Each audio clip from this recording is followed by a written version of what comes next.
Good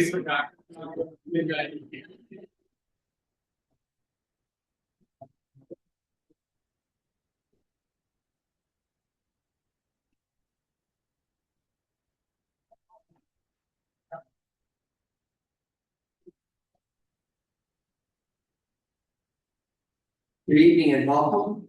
Special welcome to Mayor from Ingersoll. I'm Brian Petrie, welcome Council Chamber. I'd like to call this meeting to order. Councilor Beatty and Councilor Seven provide their regrets. Please remain standing if you're able for the land acknowledgement, a moment of silent reflection, and the singing of O Canada. We acknowledge that Stratford is positioned on the traditional territory of the Haudenosaunee, Anishinaabe, and Newfoundland peoples. As we gather, we are reminded that the city of Stratford is situated on treaty land that is steeped in rich Indigenous history and home to many First Nations, Métis, and Inuit peoples today. We acknowledge that Stratford is situated on land that was shared between the Haudenosaunee, the Anishinaabe, and the Newfoundland peoples. We are grateful to have the opportunity to live, work, and play on this land.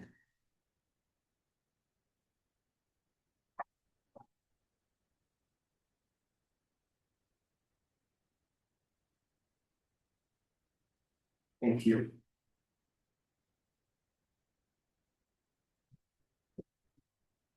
So any Montreal Canadian fans in the audience will need to hear a little louder today.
Please be seated.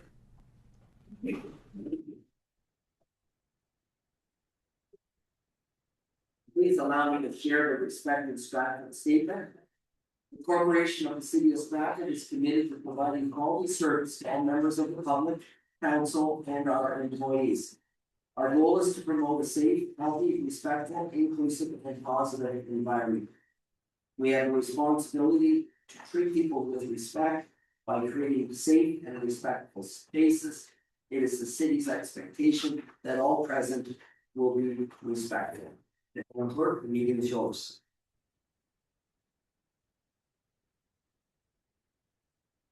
For your check, item 2 on your agenda is declarations of pecuniary interest. Are there any declarations? And so please state the general nature thereof. Item 3 is adoption of the minutes, and there is a motion that the minutes of the regular meeting dated May 11th and the special meeting dated May 19th be adopted as printed. Moved by Councilor Nigel will move, seconded by Councilor Beatty. Any discussion on those two minutes? Seeing none, all in favor? Mr. Bennett, that's unanimous. Item 4 is adoption of the addenda, and earlier today, addenda was circulated to add receipt of correspondence, delegations, and a report under section 7. And there is a motion that the addenda to the regular agenda of council dated May 26th be added to the agenda as printed. Thank you. Moved by Councilor Beck, seconded by Councilor Henderson. Any discussion on those addendum items? Seeing none, all in favor? Opposed, if any, that's unanimous and carried. Item 5 is the report of the committee of the whole in-camera session, and the May 26th session was canceled. Moving to item 6, hearings of deputations and presentations. Item 6.1 is a presentation regarding National Accessibility Week, and there is a motion that Roger Court, chair of the Accessibility Advisory Committee, be heard. Thank you, Weaver, for that. Councilor back will move, second by Councilor Rodolfo. Then Mr. Clark, you heard, all in favor? Opposed to any, that's unanimously carried. Welcome, Mr. Clark, the floor is yours whenever you're ready. Thanks. So it's a new tech, I assume the microphone is here somewhere? You speak loudly and the owl will pick you up. Alright, Let's do it. great. On behalf of the Stratford Accessibility Advisory Committee, members both past and present, I'd like to thank you, the Mayor of Stratford and City Council of Stratford, for welcoming us to speak to you tonight. The Stratford Accessibility Advisory Committee, AAC, provides advice to City Council on improving accessibility and removing barriers for people with disabilities in the community. National Accessibility Week runs next week, from May 31st to June 6th. It always starts on the last Sunday of May, so this is the latest that it will be. During this week, as a nation, we celebrate and promote the valuable contributions and leadership of persons with disabilities in Canada, the work of accomplices, allies, organizations, and communities that are removing barriers, and the ongoing efforts to become a more accessible and disability inclusive Canada. Highlights for this week in Stratford include on Monday, June 1st, opening the call for nominations for this year's annual accessibility award, which brings attention to one business, organization, or individual in Stratford that has worked hard to make their space or service more accessible. Next Wednesday, June 3rd, is Red Shirt Day, a movement championed by Easter Seals Canada. By wearing red on Red Shirt Day, we show a visible display of solidarity and our support for people with disabilities and the shared commitment to building a community where everyone can participate and thrive. Next Thursday, June 4th, during the lunch hour in Market Square, members of the AAC will be present to interact with the community, answer questions, hear concerns, and of course, give out swag. That's next week. So before I let you off the hook, I'd like to bring attention to another thoughtful group of citizens. The first person in this group is Bonnie Henderson. Bonnie, you have been an accessibility accomplice for decades. The first time I see your name in the AAC minutes is from 2006. For 20 years, you have spoke up for the disabled community, questioned decision making, and continuously kept accessibility in the conversation. Thank you, Bonnie, for joining the Stratford Council and contributing to the AAC.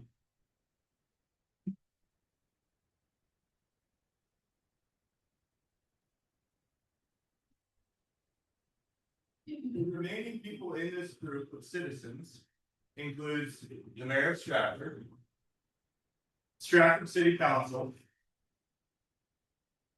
city staff, and members of committees. Thank you from the AAC for your collective action to prioritize accessibility. In Stratford, accessibility is not just the work of one committee. It is embedded in Council's long-term planning, implemented daily by city staff, shaped by advisory committees and volunteers, and strengthened by public participation. Together, we are creating the community we want to live in today, and what we are fiercely proud of to leave for those who come after us. Sincerely, your AAC. Thanks for having me.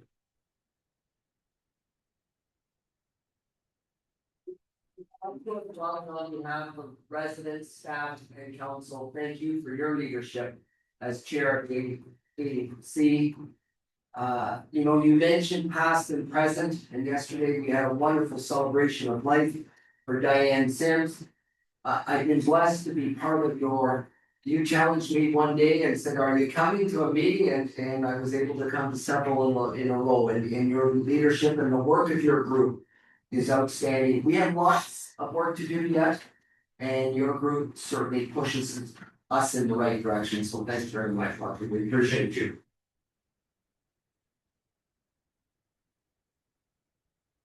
Don't forget Tom Patterson Bridge. Oh, Sorry, it's Diane calling.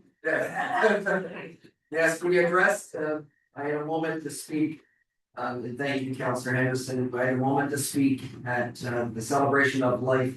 And, I was reminiscing the last call I had with Diane, I didn't get the last visit with her.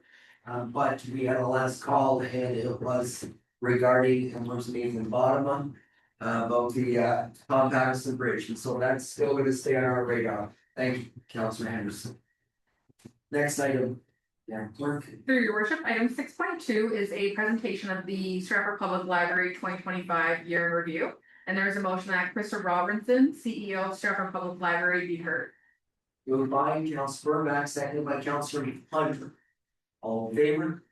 Motion carried, that's unanimous. Very good.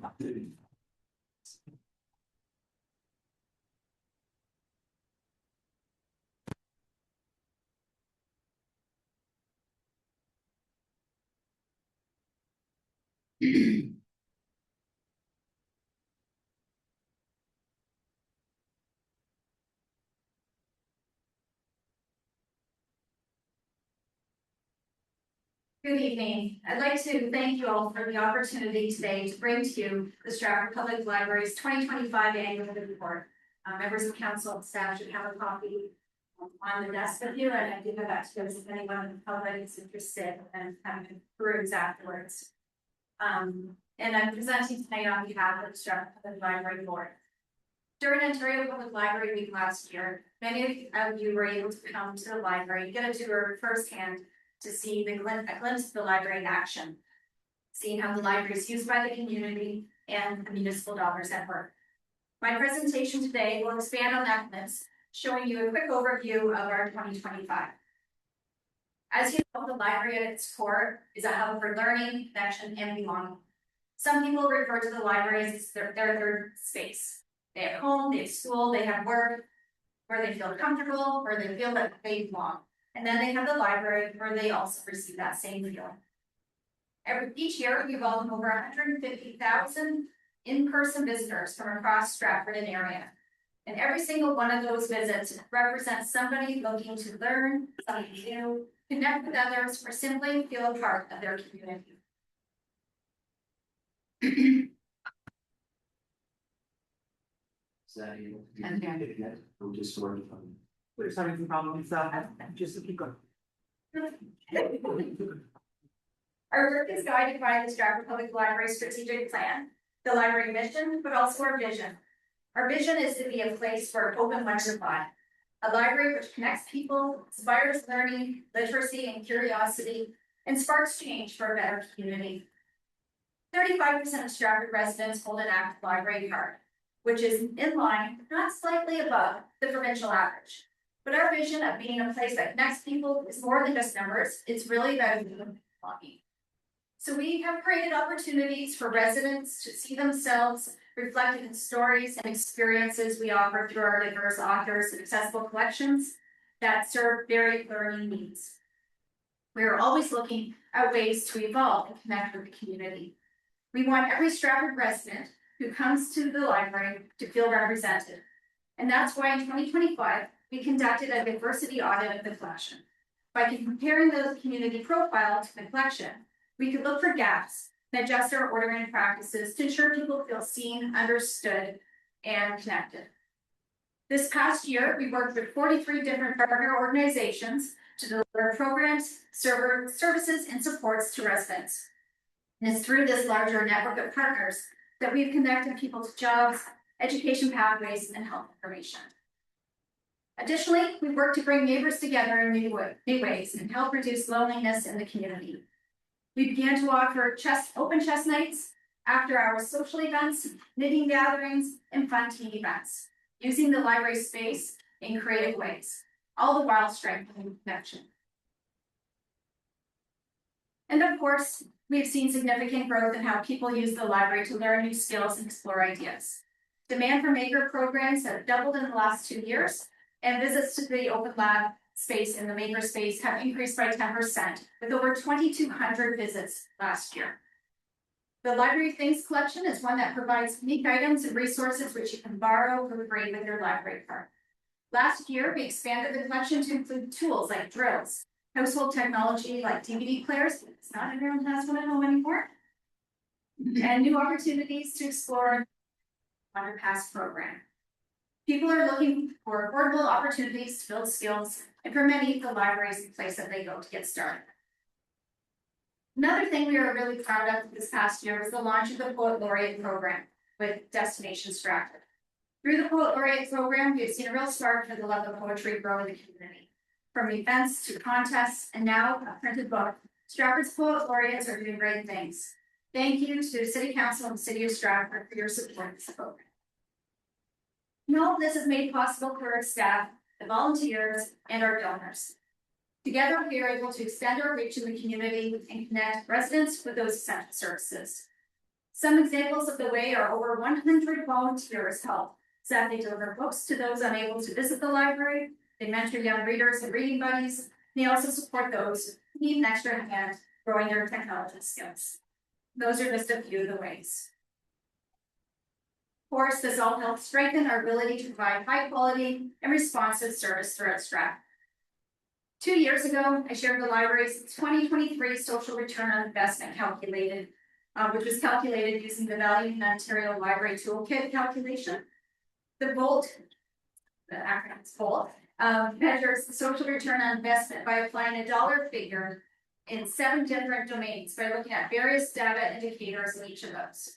We have updated the calculations for 2025, and we are happy to report that the SROI continues to grow. For each municipal dollar, there is an SROI of $5.85, a benefit of $523 per person.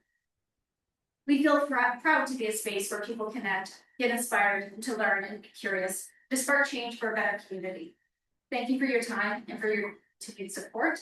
And with that, if you have any questions, I have. Questions, Councillor Henderson, go ahead. Through the mayor, I just want to thank you for the online library. Since I discovered that, my books, I'm sad to say my books have taken a path because I'm just reading every day. I read, and you can go on and put them you can even skip the line now. You go on for 7 days to get the ones you want to read from. I just enjoy it. It's just, you can take it with you and read it, and if you have time, I'll kind of post it, but I just love the e-reader part. Glad you've been able to enjoy that. Thank you. And for all the others for joining us, argument, just fabulous. Now you've been able to create space out of no space. I don't know how you've done that, but There's pretty precedent. Any other comments or questions, Councillor Burbank? Thank you through the chair. Oh, your presentation is now ready. Just wanted to say thank you very much for all the work that the library does for our community. It really is an amazing space for anybody to come. Everyone should feel welcome. And I look forward to a future in which there will be lots of space to expand and grow your programs. And just thanks for the work you do. Thank you. Any other questions or comments? Well, on behalf of staff, residents, and council, thank you. I'm proud to be one of the 35% that does have a card, and we still use PDDs at home. But thank you for your leadership and the amount of work that your staff and yourself do in that small space is nothing short of amazing. I love going through and read some of the quotes because it captures exactly what you offer in that space. So thank you very much for offering a safe and non-judgmental place. Thank you.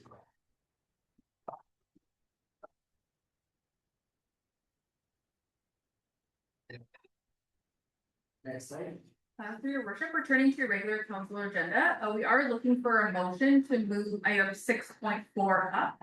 So if we get a motion to move 6.4 and then we'll return after that, just item 6.3. Mover to allow Mayor Petrie to speak at this time, and Councillor Henderson will move, second by Councillor Niger. All in favor? Most of any, and that's carried. And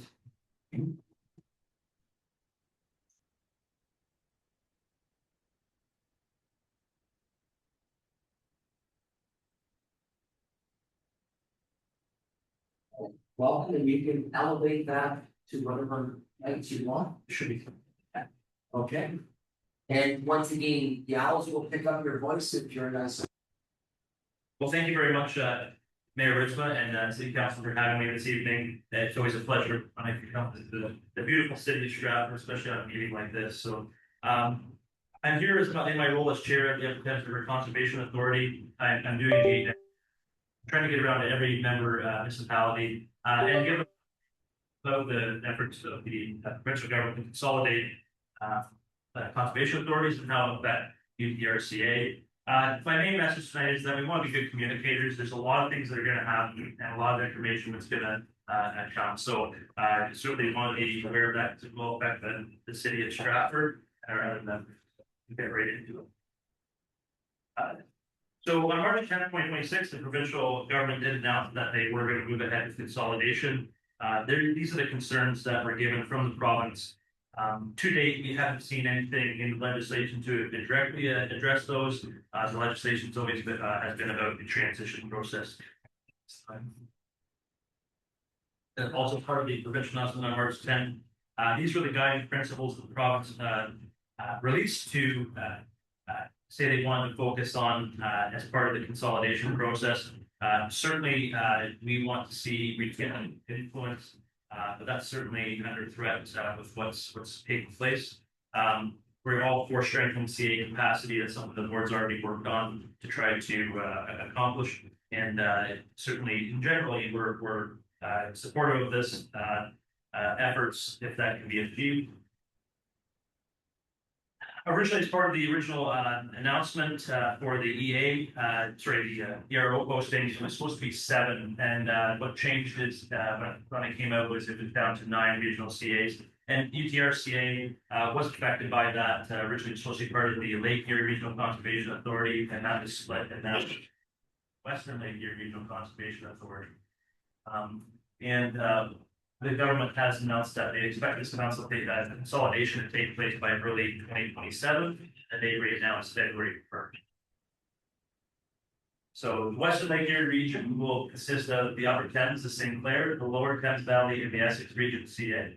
The good news is that Upper Thames, St. Clair, and Lower Thames have a great work relationship right now as part of the Tennyson sort of protection zone, and then Essex form another one. But our certainly our general managers are in contact, and they're all close colleagues. So there is a good working relationship there now. We're just waiting on further instructions and guidance from the province on how to move forward. That was one of the things they did highlight in their information sessions, that we don't move too fast, that we wait for direction so we don't get ahead of it. So one of the biggest changes we're going to see, at least initially, as part of this consolidation, is governance. It's right now CAs are municipally governed. That's supposed to not change, although there is some confusion and there's have to be some clarification. As part of the changes earlier, the province created OPCA, the Ontario Provincial Conservation Agency, and their number one mandate is to oversee the governance and operation of conservation authorities going forward. And so we want to make sure that that local influence is there, because that will certainly be affected by these changes.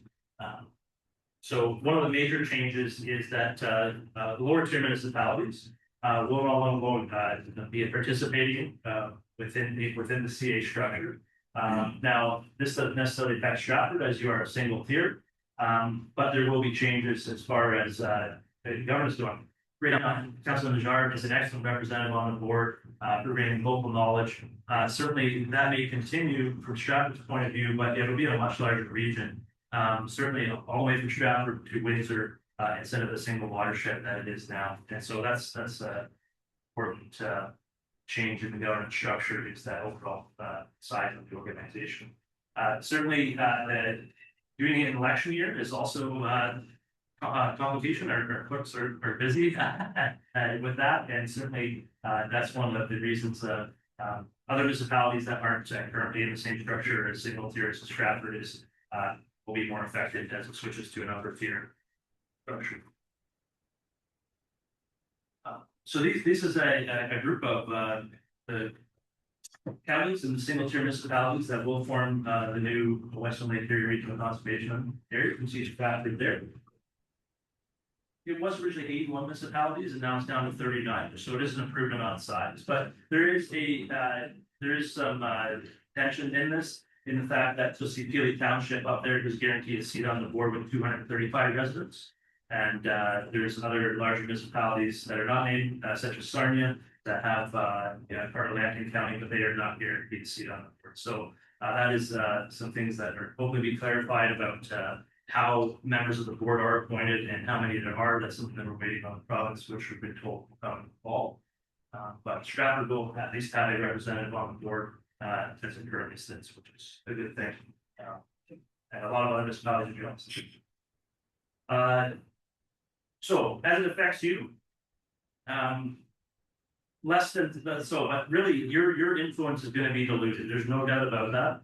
And some of the bigger issues is that UCRCA as a whole in the 1990s when they were made smaller, the effort was to balance that rural and urban voice. And so that local voice really does matter. So as there's large urban centers and there's large rural centers within the watershed, and balancing out both those priorities so they're both listened to is very important. We just don't want that to be drowned out, but that is a risk that we see. You will continue to pay the levy. Nothing will change that way, but the amount may change. So UTRC was formed in 1947. So after 80 years, a lot of things have happened. Similar to municipalities, there's C8s have formed with the service level that the local members have wanted. One of the changes that the government wants to see is to make sure that it has more continuity across the regional CAs, so that you may see that changing. But really, our biggest concern here with the government changes is really the loss of local voice at the table. The government did come out after the consultations with what they call watershed councils to try to address that. So each regional CA will have to form a watershed council. We've been told that probably won't happen until late next year after some of the major consolidation takes place. But really, this is an input body only. And so with what the structure is, one of the worries is when it comes to push or shove, will that local input really seize the day? The province created, again, the Ontario Conservation Authority. They have appointed a board of directors for that. All those board of directors at this time are deputy minister positions. And they have to follow the direction of the province. They're also appointing the what they call project executives, who will become the new general managers of the new regional conservation authority for a period of 2 years. So that body will not be able to fire the main employee.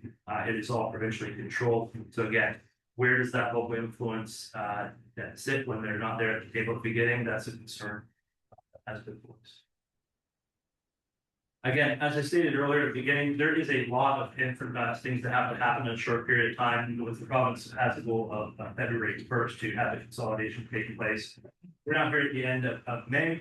OPCA has been formed. They have a board of directors, even an intern right now, and they have posted the positions for the project executive positions. They have not been hired at this time. Earlier today at the meeting, I was appointed to be part of the transition committee along with their general manager. The government has also hired Ernst & Young to form transition plans and have those go out to the transition committees that have to be formed. They have to be approved by OPCA before anything can take place. So my message is be prepared for information coming forward. We're going to try to be good communicators. We just had a great report that we're at a day's meeting that we're going to share with all our members, and that'll be a regular thing to try to keep everybody up to date on the fast moving things that happen. When it comes to budgets, they haven't received the direction yet, but we have been told the direction is coming. And that 2027 budgets will have to be done before December 31st. They will go up to the current, so you will still, if something's changing, you will receive that anyway. The board has scheduled October 6th a special meeting to try to get that done if possible before the municipal elections, to try to, if there's any issues that. So we'll try to And again, we'll keep you up to date on that process, but it's gonna be a little quicker in the council. After 2027, the new regional board will form the budgets, such people are appointed. As part of the transition process, the province did create the Ontario Provincial Conservation Authority, and then part of the March 10th announcement was that they provide $3 million in annual funding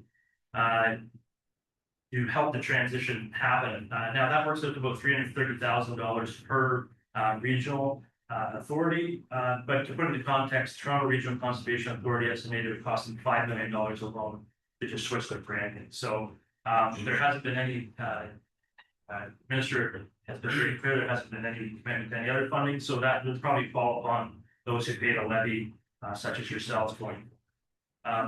So yeah, so we're just unfortunately we just don't have any more information on that. There were a number of economic concerns. Certainly, one of the items is there's not clear goals or outcomes of what's been presented. Again, only the transition items have been put in legislation. So we're waiting on some of those. We didn't receive a cost benefit analysis.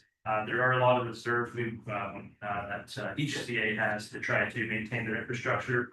Certainly, Stratford knows very well about infrastructure as well with the organ and such, but we're trying to make sure we're getting answers to those during the process that takes place, but we haven't gotten all of those. The ERO that went out, there was 14,000 submissions that went in on that item. These are the synopsis of the concerns that were in that. Again, besides the Watershed Council, we haven't seen anything in legislation to address those concerns right now.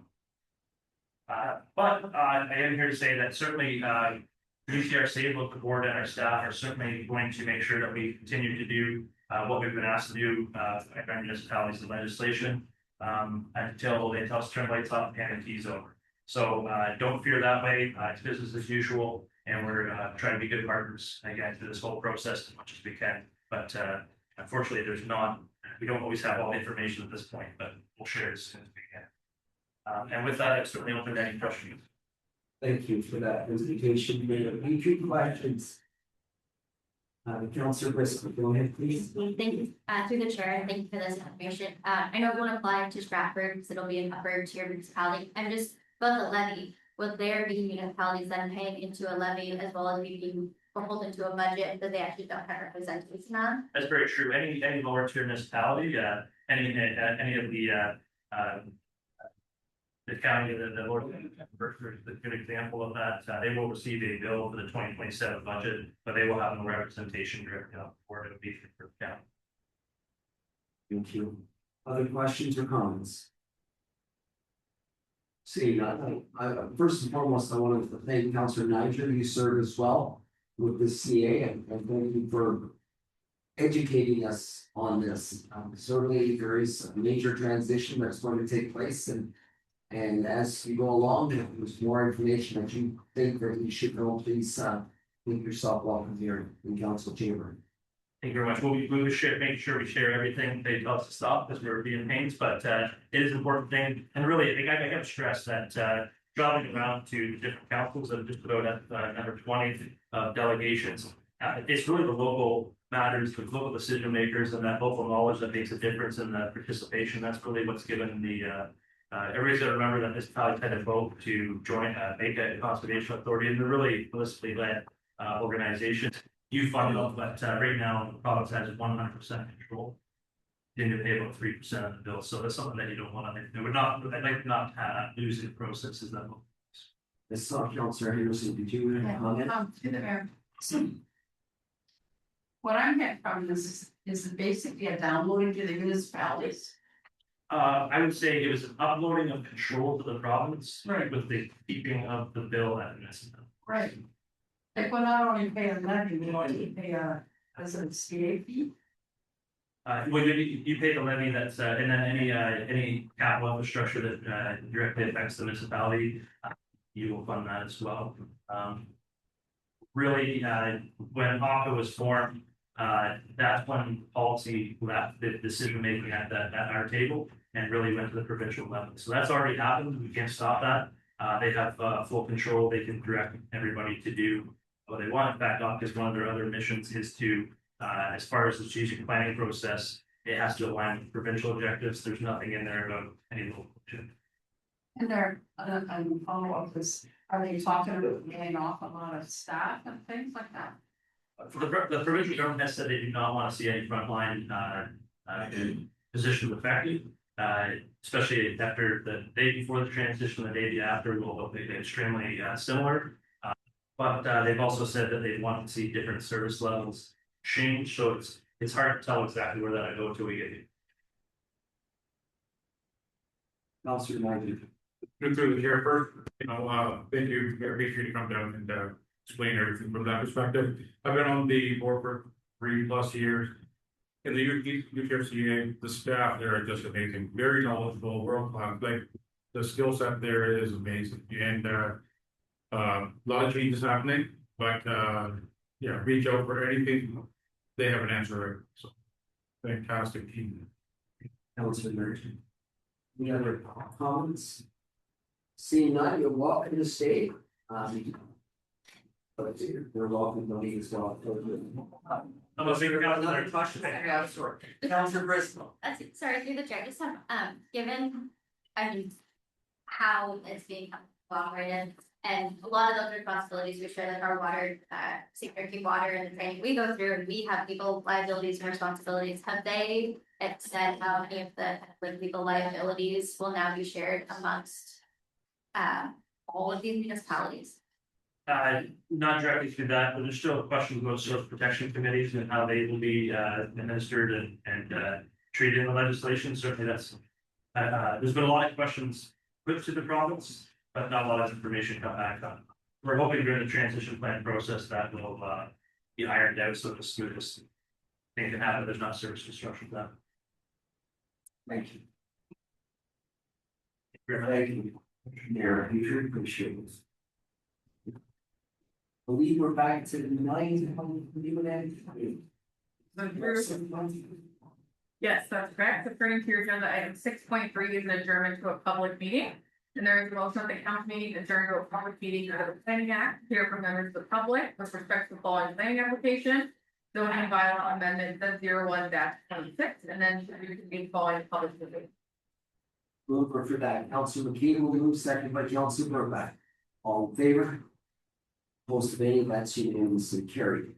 So I'd like to call this public meeting to order.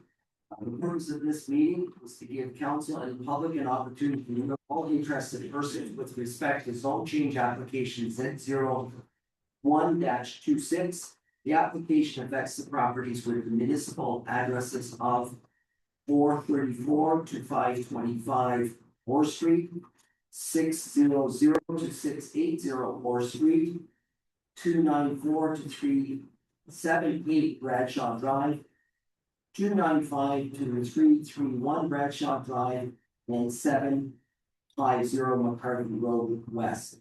The order of procedure for this meeting will be as follows. The manager of planning will present the application on behalf of the city, and the agent for the application. Applicant will provide an overview of the application. Council may ask questions for the purpose of clarifying, but are cautioned not to make comment nor take a position on this application at this public meeting. Then the public will be asked for their presentations, comments, and questions. Questions and comments should be planning related and respectful of council, staff, and members of the public. If a member of the public is interested in providing comments or questions, please raise your hand at the appropriate time. And once acknowledged, proceed to the podium by exiting the main chamber doors and walking around to the side door at the podium. Public is advised that if a person has not provided counsel with oral submissions at a public meeting or written submissions before a bylaw is adopted or a decision is made, the Ontario Land Tribunal has the power to dismiss an appeal. The public is also advised that comments expressed and written materials presented are a matter of public record for full disclosure. Are there any questions as to the order of this procedure?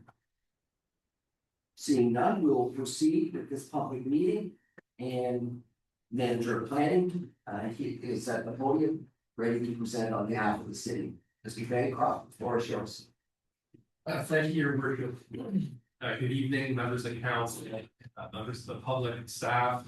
My name is Mark Bancroft, I'm the manager of planning for the city.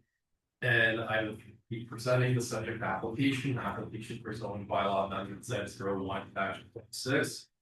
Following my presentation, Ms. Rachel Bossy from GSP Group, on behalf of the applicant Northwest Stratford Development Inc., she will also be providing a presentation.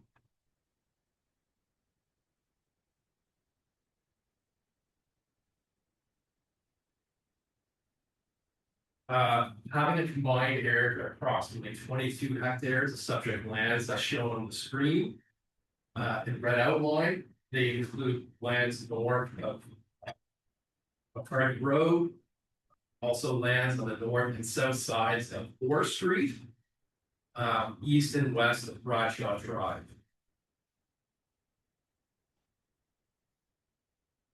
In terms of the H16 zoning provision, it was originally applied to limit development to a maximum of 770 dwelling units based on the servicing capacity of the catchment area associated with the Quinlan pumping station located at the north end of Bradshaw Drive. The H16 provision currently applies to existing street townhouse dwellings located along Bradshaw Drive. There we go. So existing street townhouse dwelling units on these sides of Bradshaw Drive. Also apartment units under construction or plan with respect to this area here, south side of 4th Street, east of Bradshaw Drive. Also vacant lands on the north side of 4th Street. These lands are vacant. There's no development application associated with these lands. Also, the H16 provision applies to these two areas here, north and south side of 4th Street, west of Bradshaw Drive, where we have development underway in terms of townhouse units that are under construction or pre-approved for development.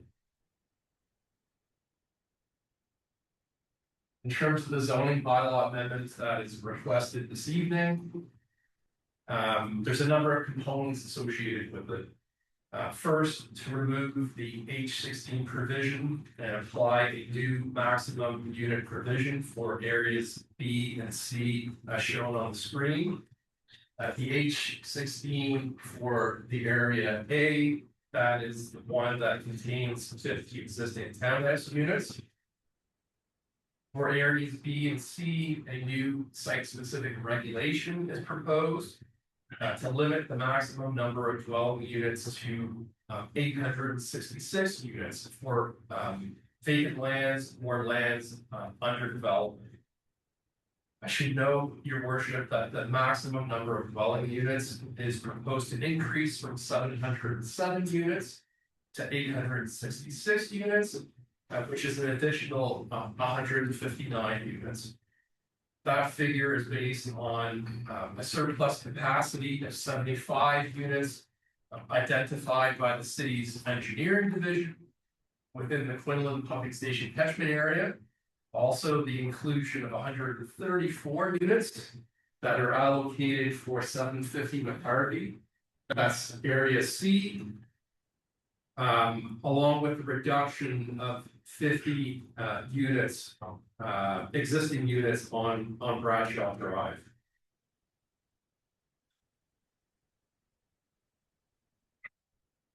In terms of the agency circulation of the application, Your Worship, those agencies are noted on the screen, and overall there were no concerns raised. In terms of public consultation, we did receive a written submission with the following key concerns as noted on the screen. That came from one written submission. Ultimately, those issues or concerns will be reviewed by staff, and there will be a response included in the evaluation report. As noted in the council addenda, there was also a written submission received from Reed's Heritage Homes with respect to the Perth development on the south side of Perth Line 36, on the other side of the McNamara Drain. Also within the Quinlan pumping station catchment area, requesting the distribution of sanitary sewage capacity amongst affected developments. So those comments, your worship, they will be reviewed and they will be addressed in city planning's subsequent evaluation report to be heard next month. And that concludes my presentation. Here, your worship, to answer any questions that I do. Thank you for the presentations. Questions at this time from council? Seeing none, sure we'll have you back before the end. Thank you. Thank you. So at this time, we're going to invite the agents from the applicant. First, I see both Miss Sumo and Miss Fossey will come forward, make their presentation.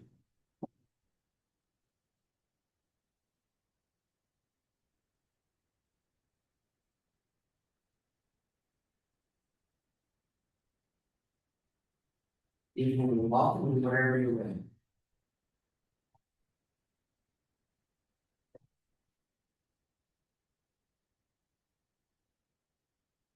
Through your worship, good evening everyone, my name is Serena Sewell, I'm the Energy Speaker, and living today is Rachel Rossi, it's an Energy Speaker. I'm here to speak on behalf of the proposed zoning bylaw amendment application on lands in North Weston.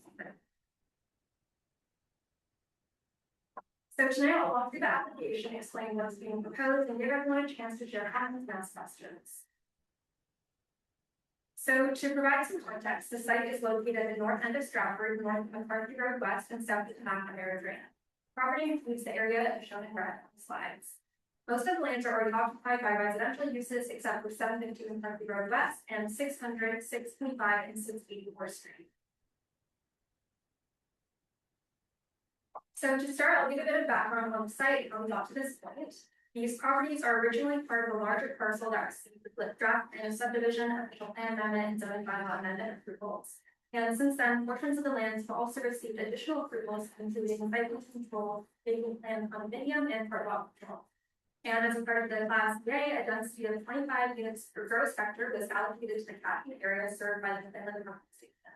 And based on the size of the subdivision, along with the proposed lots and multi-blocks, the total number of dwelling units permitted on those multi-blocks was capped at 700%. And so to reflect that limit, an 816 building provision was placed on the lands to restrict the number of dwellings based on the service and capacity limitations associated with the station. And since that time, we've had discussions with the engineering division, and they confirmed that the pumping station has capacity to support an additional 75 units. So right now, Area A is zoned as R4, site-specific 17, and H16, and includes existing townhomes. Area B is zoned R4, site-specific 16, and H16, and is vacant and under construction. Area C is zoned as R4, site-specific 36, and R2, site-specific 49, which recently received approval at the last council meeting. And H16 was applied over areas A and B to restrict the number of dwellings based on servicing capacity limitations associated with the Quinlan pumping station. So the requested zoning bylaw amendments is to remove the holding provision and apply a new maximum unit allocation to areas B and C. So for the area identified as A, the proposal is to remove H16 as the lands already contain 50 existing townhomes. For the area identified as B, the proposal is to remove H16. And for the area identified as B and C, the proposal is to apply a new site-specific regulation to limit the maximum number of units to 866 for the lands that are vacant and under construction. So how we got through this is listed in the last bullet point. Essentially, there are only 75 units being added that was identified as a surplus by city engineering, and we included the 134 units that was originally intended for areas. So overall, this is an administrative update to unit capacity. It doesn't add any new permissions beyond what is already allowed under the existing base zoning, and it does not include density. The key point is that engineering staff have confirmed that there is enough capacity within the Quinlan pumping station catchment area to support the new total. The proposed application makes sufficient use of available land and resources by maximizing the number of available units. This application also reflects extensive coordination with planning and engineering and represents staff's preferred approach. We also reviewed the public comment and wanted to clarify that permit was provided as part of the subdivision at a rate of 5%, which has been the section. Thank you for your time. Rachel and I are available to answer any questions or comments. Questions or comments from council of this one? That's Henderson, so. There. So why did you take off the townhouses? Because they'll be using water and sewage. They have already been developed, and so they're not going to be considered under this calculation for units that will be available for sewage out. Don't have to.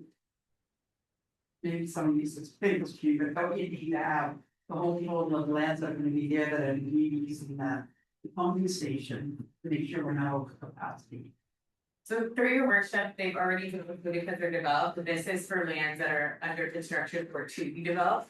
So it's saying they'll need 866 more. So since those were already developed, they don't need to be part of the count because they're already accounted for. Yeah. Oh, I guess I have a question for staff. So what would be the total amount of having that area without, you know, connecting that with and Director that. I'll Mark Bancroft, the manager, he's been more involved with the application, so I got. His manager. You want to come around and address something? Thank you. Did you hear the question? I did not hear the question. No, sir, just you repeat the question for the. there, I'm just questioning, like, we're adding more, and I know that. We had limited capacity out there so that we didn't have people down to the. Pumping station, I mean, to the sewer front yet, but, so what would be the max amount we could increase it by? I'm guessing we must have discovered. They're not using as much sewage and water or something, I don't know how you calculate. I mean, Yeah, through your worship, the maximum capacity is ultimately associated with the design, associated with the pumping station itself. And so the catchment area for the pumping station is quite extensive. It doesn't, it's not limited to the lands that are subject to this application. For example, it also includes lands on the north side of the McNamara Drain, which is some, I believe it's 392 units that are allocated for those particular lands. And the catchment area also extends further east to account for lands that are proximate to the retirement home on the north side of McCartney. So to answer your question, Councillor Henderson, rather extensive in terms of the total unit count with respect to the ultimate capacity of the pumping station. will this limit other developments in that area? Like, will it lower theirs that they'll be able to build it? Well, through your worship, it could impact in that regard, but ultimately we can't exceed the design capacity of the pumping station itself. Councilor Humphrey. Thank you, through the chair, it's a related question, the developer who submitted the paperwork as part of the addendum. Was told a year ago that they could get 55 additional units. And now a year later, we're telling a different developer they can have 75. Was there a change or the change in the way we calculate things that created that difference? To your worship, and defer that question to the Yeah, for your, coincidentally, you do have a manager of engineering here, and also come to the podium to speak to this, who will be clear in response. Bob. Yes, Director Beveridge wants to speak, and then we'll go back to Mr. Bottom.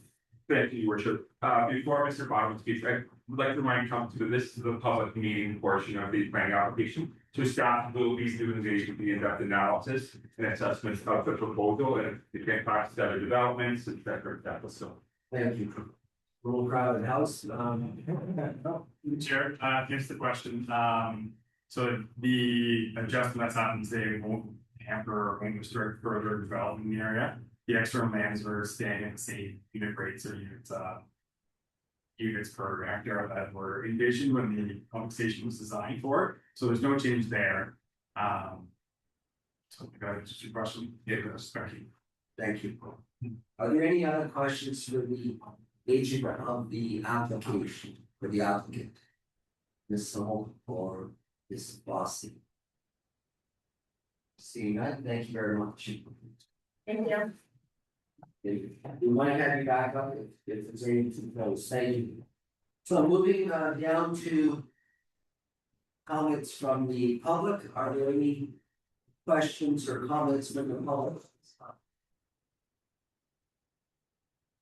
Any questions or comments? Yes. Do you want to come forward? Yes, please.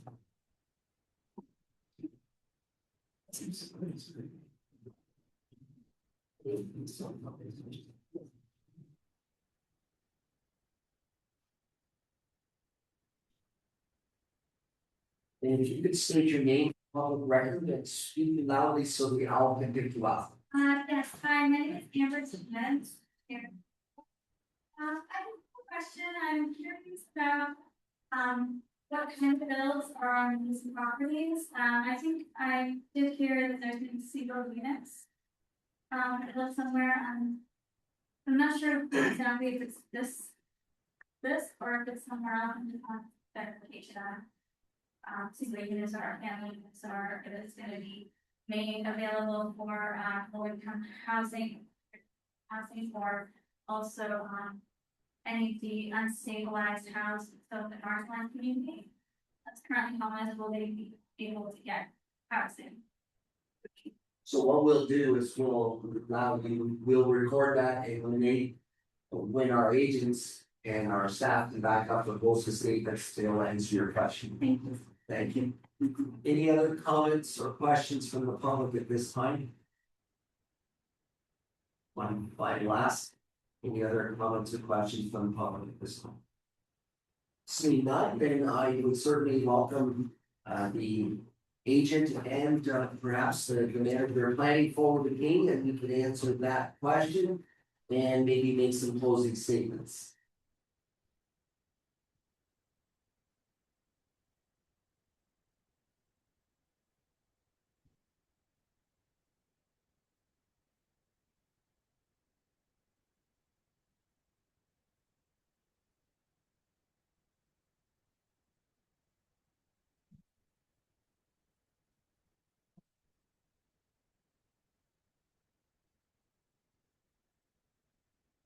Thank you. Thank you, your worship. In terms of to respond to the question, as manager of planning, I'm happy to engage in discussion and follow up this meeting.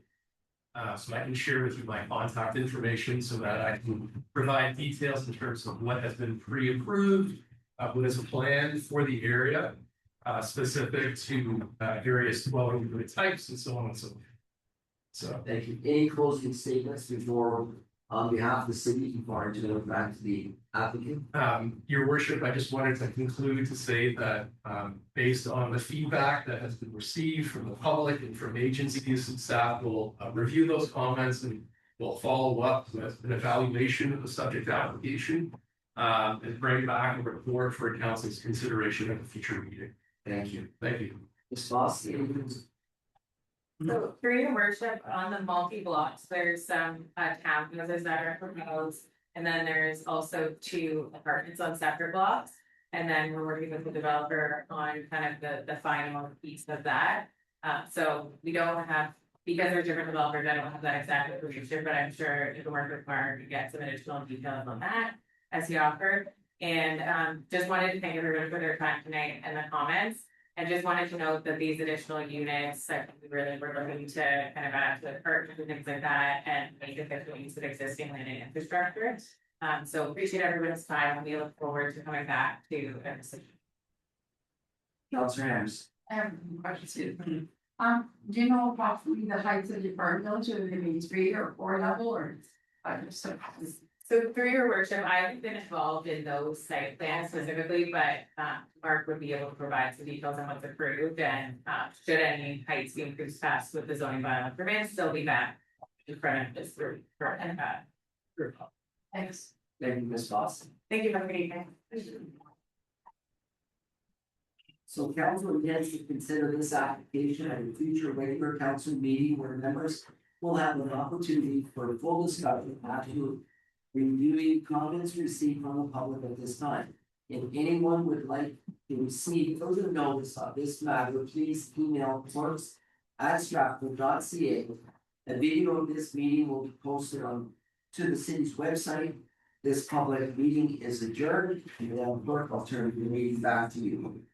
Through your worship, turning to your agenda, there is a motion that correspondence from Deanna Rowe, Development Manager of Reed's Heritage Homes, dated May 25th, year Eve. Moved by Councillor Kay, thank you. Seconded by Councillor Burback, all in favor. Opposed to any, and that's unanimous. And carried.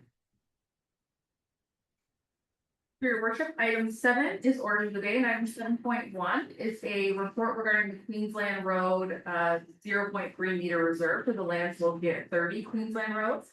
And there is a staff recommendation that the city of Stratford declare part 2 on plan 44R-6477 as public highway and dedicated as forming part of Queensland Road. Thank you. Mover for that item. Moved by Councillor McKay, thank you. Seconded by Councillor Niger. Any discussion? Councillor Burback, go ahead, please. You through the chair. Yeah, just a quick question. Once I was looking at plan, and I see that exits out onto Lorne. Quite close to an area where the sidewalk ends. So I'm just wondering about the status of that sidewalk on that side of the board going, I think, the north. Director Becker. Or here, your worship, I'm wondering if either manager Bancroft or manager Bottom have any comments on the location of the sidewalk and the.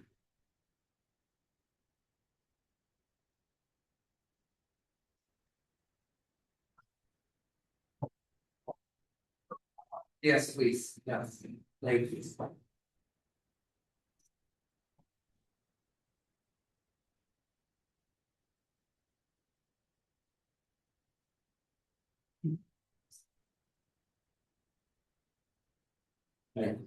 Mr. Bottom.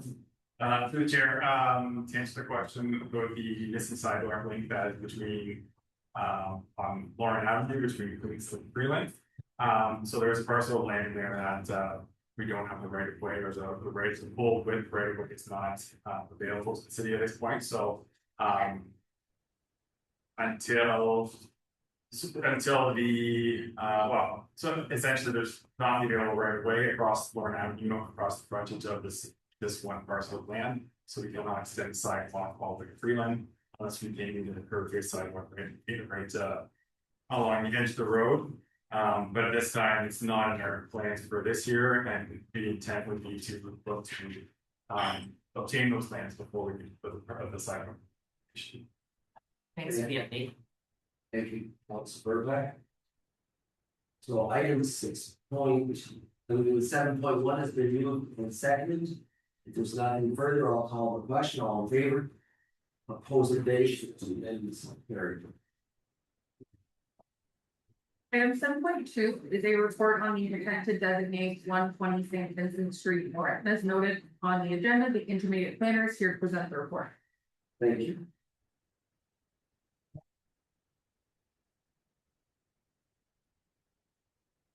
Good evening, Burnett, and the floor is yours whenever you're ready.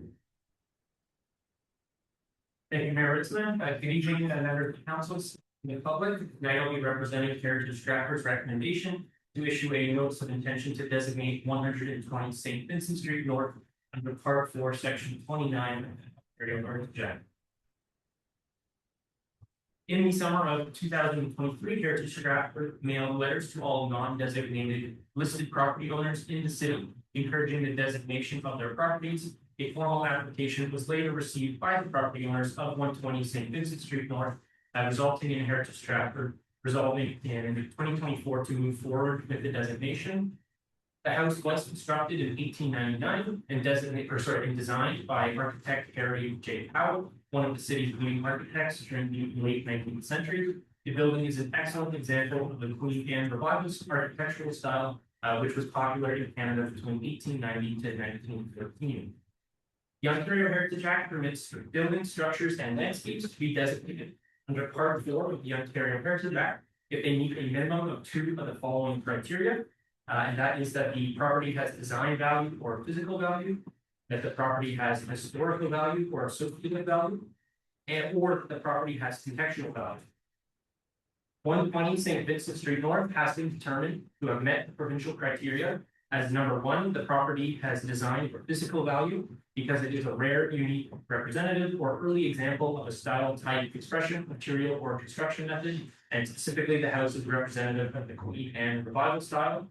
And number 2, the property has historical or associative value because it demonstrates or reflects the works of an architect, artist, builder, designer, or theorist who is significant to a community, specifically Harry J. Powell, prominent architect in Stratford and Southwestern Ontario. The designation criteria of the city's official plan have also been met. And as a result, the city of Stratford, Heritage Stratford is recommending that City Council issue a notice of intention consistent with Heritage Stratford's recommendation to designate 120 St. Vincent Street North under Part 4, Section 29 of the Ontario Heritage Act, and this is specifically the yellow buff brick house with asymmetrical facade, segmentally semi-elliptical and semicircular arched windows with brick voussoirs, the side turret with conical roof topped with wooden decorative finial, the veranda with pediment above the entranceway, and the front and side facing gable roof with decorative wood trim framing filled with chipped stone and topped with decorative pediments. And that subject to the designation, a commemorative plaque be installed on the subject property. Thank you, and I'm happy to answer any questions. Any questions? Seeing none, thank you for sharing your motion. Is there a mover for the motion that's on the floor or that's presented? Councilor McCabe, seconded by Councilor Burbach. Any discussion? Seeing none, all in favor? Opposed, if any, that's unanimously carried.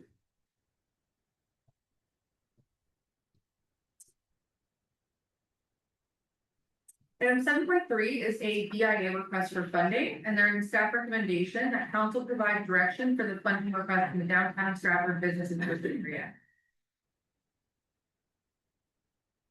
We'll move for that item. Councilor Burbach will move, Councilor Nigel will second. Before we call the question, just maybe looking towards Director Kruger with regards to the how those dollars will flow or where from. If that's a possible question at this time. Through to the mayor, the proposed request initially from the BIA was last year and was a request to come from the municipal accommodation tax with a MAT tax reserve fund. That remains an option as well currently. The intent at the time of the initial request was that the deferral until such time as the MAT ad hoc committee had arrived at a policy recommendation. But that timing hasn't quite worked out, so I think that the BIA has just asked for council to reconsider the request due to timing.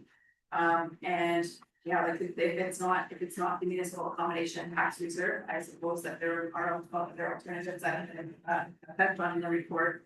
But we're council seeking some council direction as to whether they would like to support this request at this time. Thank you. Just a question, but also we're at, where are you at as chair of the MAT committee? Through the chair, yeah, we're working through a proposal at the MAT committee for a possible grant program. But there is a little bit more work to do and some public outreach to do. So that's we've been delayed a little bit, but I think we're doing good work. My motion, I guess I'm the direction for it. I'd like to go with option 1, which is to approve the request as presented using the funds available from prior year MAP revenues collected. Seconder for that. Council Bean will second, discussion. So for your worship, there was already a mover and a seconder, it was Councilor Irvine and other managers. So, Councilor Niger, you're in support of that? You know what we had more than that, but I will call a question on that motion as presented by Councilor Burbank. All in favor? Most many, but that's unanimous carried. Thank you. Your worship, item 7.4 is the curbside recycling collection for businesses and other non-eligible, and it's my understanding that there is a hesitation for staff. Yes. Supervisor of Waste Operations, Ms. Skelton, will make a brief presentation at this time.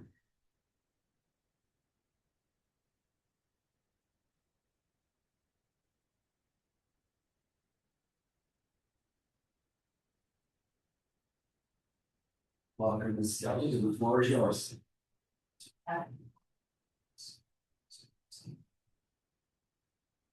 All right, through your worship, good evening, Mayor and members of council. The management report that's in the agenda this evening is before council to seek direction on curbside recycling service for businesses and other non-eligible properties after October 31st of this year. As council is aware, Ontario transitioned to the extended producer responsibility system on January 1st of 2026, which shifted the residential blue box responsibility to producers. But that program does not include businesses, municipal buildings, places of worship, and other institutional, commercial, and industrial properties. Council previously approved a transition period to continue servicing these entities until October 31st, which is when our current waste collection contract expires. And this report outlines 4 options for service beyond that date. Staff are recommending option 1. And that is to continue the full curbside recycling collection for these non-eligible sources. This option is the strongest from a service, operational, and environmental perspective, and is most consistent with the feedback received through the 2025 survey, which was out to businesses, and it best supports Stratford's waste diversion goals. I'm here this evening and happy to answer any questions about it. Councilor Andrews. I don't know if it's too soon, if you know the answer to this yet or not, but the difference between the province doing the recycling, are we saving enough to almost pay for that? Or to continue doing the businesses? So the transition to this new blue box program wasn't completely realized by us January 1st of this year. We transitioned in 2024. So you would have seen between the waste operating budget of 2024 to 2025 a decrease in the operating budget, because at that time we were still collecting and processing, but we were getting reimbursed for it through this new program, and it was their way to kind of transition over to taking over full responsibility. So you would have seen 2024 operating budget come down in 2025. And then it came back up in 2026 because council had approved this period, this 10-month period to continue collecting from businesses for 10 months until the end of October. So, like, once we pass this, that'll be just a given forever type thing. It's not gonna come back every year, is it? That is not what's in the recommendation, but that's certainly something that council can provide direction on. So, To the chair, I think largely we're looking to seek council direction on what next step to take, right? So we provided 4 options for council's consideration, and then will help us for the service delivery that will present to council for decision of November 1st. Councilor Hunt. Thank you, through the chair. Under the previous recycling system, we got some revenue coming back for recyclable goods. Will that revenue stream, like, we still get money back on this program, right? Yes, I'll do this one.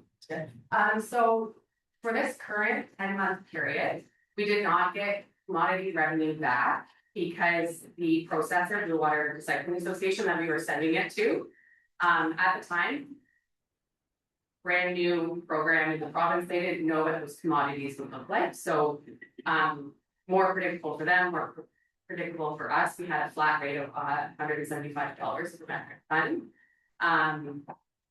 The first step for us is to get direction on whether or not we are going to continue this service, and then that is something that we could do during the RFP process. Ask for potential commodity pricing response. Follow. Well, a second question, but related was that, to me, it makes some sense to continue this with downtown businesses, just to keep the downtown clean. And the BIA are already paying a slightly elevated tax rate through their BIA fees. So there's a nice connection there, and that might be good to continue.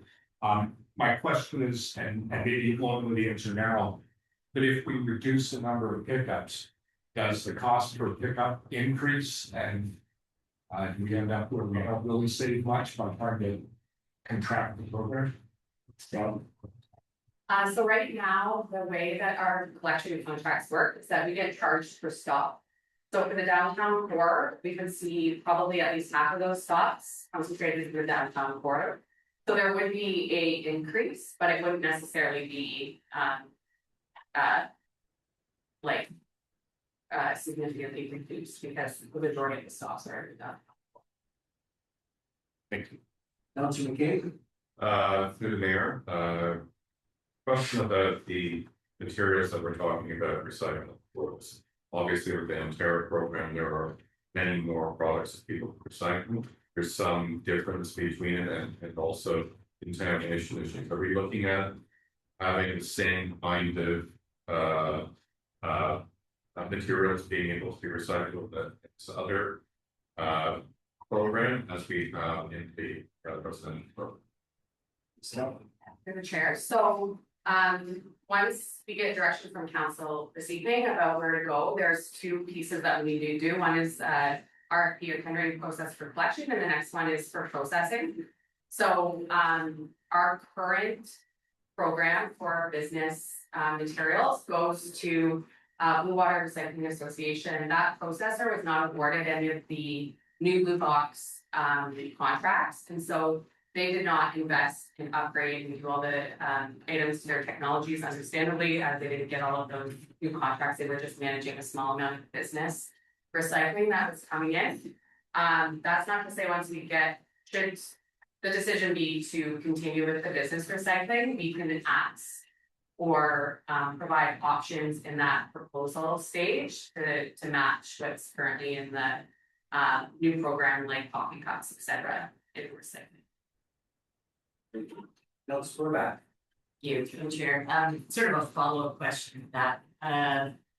So you will put it at RFP, so there is a possibility that Ontario or one of the Ontario residential recycling program providers would bid on that, and then we possibly the program could shift then to like the blue cards and all of that, the same as residential. Is that a possibility? Possibly, we're like you're maybe mixing in both like the collection and the processing, but yes, so Ontario is the collector for the residential program in Stratford right now, but it actually gets processed at a waste management site, New Dumfries. But it is certainly possible once we go through the RFP that it could be a cart if we stipulated that in the RFP or that's what we desired, or we could go to a processing facility that uses the full harmonized list too. So that's to be seen. Any questions, Councilor Henderson? To the mayor, so right now we have two programs going on in the city for the residents. We've got the new blue bin, and you can recycle a lot more. And then these 420 stops are just recycling the old waste stuff. Yes, they're on the same business as usual prior to the January 1st start because they were not included in this program through the new provision. So is there two trucks going around then? So MTER, the new recycling program, yes, is going around collecting just residential recycling and taking it to waste management site in New Dumfries. And then our current collection contractor that does our garbage in a green bin is continuing on picking up the business recycling and taking it to Blue Water Recycling Association here.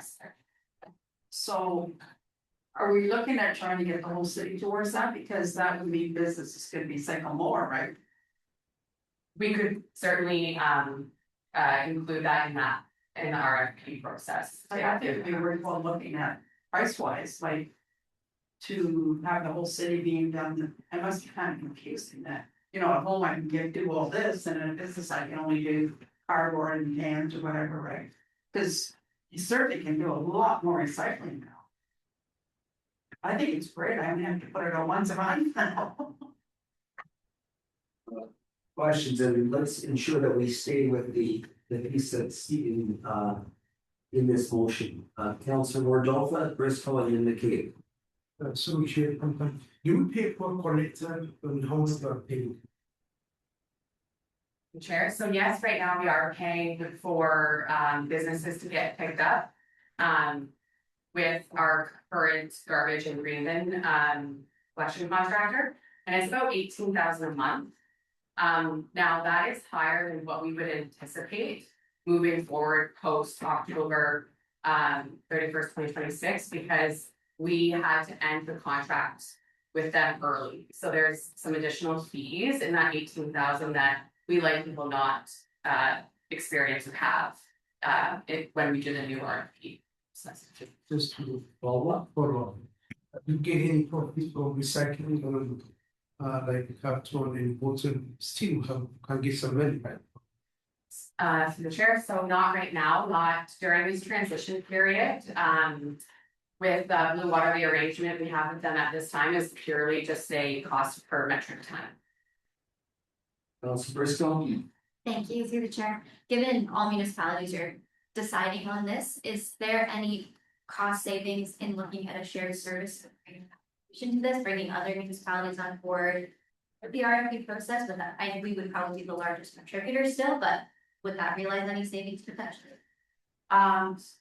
Potentially, the new regulations, the new regulations for the residential blue box program, the city of Stratford is not considered its own area. We're actually catchment 23, which includes our neighbors like St. Mary's, West Perth, Ridley, and Perth South, who are currently serviced by Blue Water and then taken to the waste management facility, New Dumfries.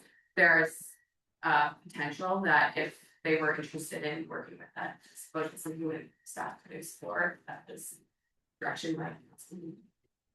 Councilor McCabe. Through the chair, just looking at this as a holistic kind of thing, we're diverting more waste from our facility here. This would likely divert more if, let's say, it could be spent into the same or to the same amount, making it very simple for people to understand across the city institutions. What I think is there possibly savings in our development of further cells that are done with that kind of savings that isn't really captured from the straight discussion about this. Selvin.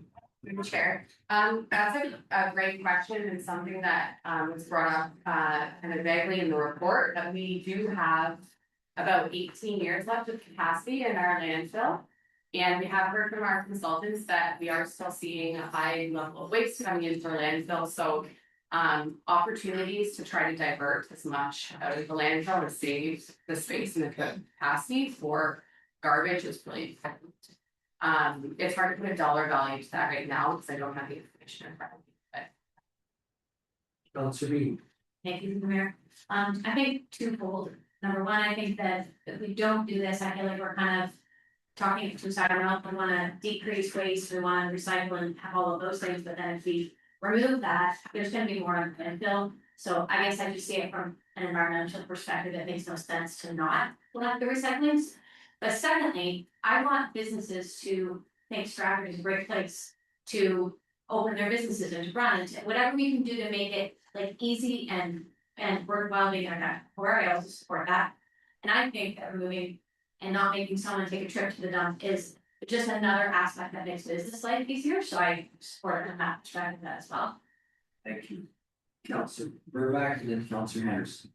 Thank you, through the chair. I would heartily agree with that, from the perspective of the BIA, they would really like this program to continue, and, for so many reasons, it's better for the environment, it's better for our landfill, so.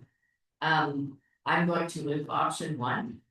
And I'd also like to add in exploring possible cost savings and work with some of our municipal neighbors. Thank you. A second. Councilor Devine will second. And with Councilor Henderson, can you raise your hand with the question?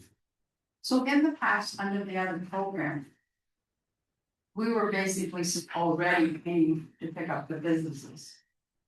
Recycle, yes. And did you say it went up a little bit because of having to cancel the other? Yeah, so through the chair, our prior to January 1st of 2026, our waste collection contractor in town serviced garbage, green bin, and recycling. That was during the transition period. And because that contract was finished until the end of October of 2026, in the contract that is for that collection, because it was a 7-year contract, breaking the contract has a penalty to it. Right. And so we were able to negotiate with our current waste collection contractor, because they still were able to use some of their trucks to service the recycling. It was a reduced amount from the penalty it could have been, but it was still higher than what we would expect to see the collection costs come October. And if I may, just for a minute, option 1, we have a pretty big range for the annual cost of collection. We have 77,000 to about 221,000. Now, those numbers are in September of 2025. We came to you after the RFP process where we had a really competitive RFP process. We had lots of waste collection contractors bid to collect green bin and garbage for a 7-year contract starting November 1st of 2026. At that time, we asked them to provide optional pricing for picking up recycling like from businesses. And so we have a pretty good idea of what our range is going to be. So that range is wide, but I would suspect it to be closer to the mid to lower range of what the collection costs will actually be once we go back out into the RFP, because we've done them somewhat recently that followed last year. Well, I'm just asking that question because I don't want people thinking this is the new thing that we're adding an extra Right. 15,000 a month. Oh, Yeah. Councilor Bristol, and then Councilor Hunter. Through the chair, more of a comment as well, under this broad category that potentially aren't services should a municipality choose that. Shelters and places of worship are also included in that, and as a shelter provider and place of worship representative. In some areas, we've had to reduce staff to then cover cost of operations, especially at shelters, because we don't have, it's not available for operational funding, to maintain that, as well as then us having to enhance our green standards, which has resulted in capital costs going up. So it can be a deterrent sometimes in housing and service provision. Similarly, at places of worship, they're providing a lot of great public goods, whether through food banks or various community programming. We've had to reduce in other areas as well for cost savings in municipalities that have not provided, where we have to individually contract out. So just wanted to, as well, while we're working towards our environmental targets, our business targets, as part of our social good and our housing targets, this also plays a big role. Thank you, Councilor Bristol. Councilor Hunter. Through the chair, so because this is all still a little bit in flux, this transition, I wonder if it makes sense, at least for this initial term, to go to a shorter term contract, do a better evaluation and then reassess at that point. I don't know what the minimum they would accept is from people in this business, but if you keep it on the shorter end, I think that would make some sense. Thank you. Staff take that back. This time, is there any other questions or comments? Because I'll ask the clerk to read back the motion that's on the floor. I believe it was option 1 with the idea of perhaps joining with another municipality for service. Through your worship, yes, that's correct. So the motion as moved by Councillor Verbeck and seconded by Councillor Bean is to pursue option 1 and then to explore cost savings with municipal parks. Thank you. There's nothing further before I call the question. 2 thank yous, 1 for being here tonight, a lot of questions answered, and for your leadership and getting us through the food cart process. It's going really, really well in our municipality. Largely, thank you for your work. Appreciate that. I'll call the question. All in favor? Opposed to any, that's unanimous and carried. Thank you. Next item. Your worship, item 7.5 is the Festival Hydro update, and there's a staff recommendation of the Festival Hydro Inc. and Festival Hydro Services Inc. audited financial statements for the year ended December 31st, 2025. You received for information. The council, the sole shareholder, declare a top-up common share dividend in the amount of $247,847 for the year 2025, calculated in accordance with Festival Hydro's dividend policy to be paid in the second quarter of 2026.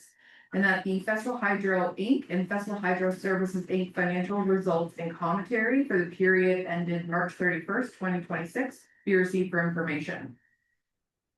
Thank you. Moved by Councilor McCabe, seconded by Councilor Bean. Any discussion? None noted, all in favor?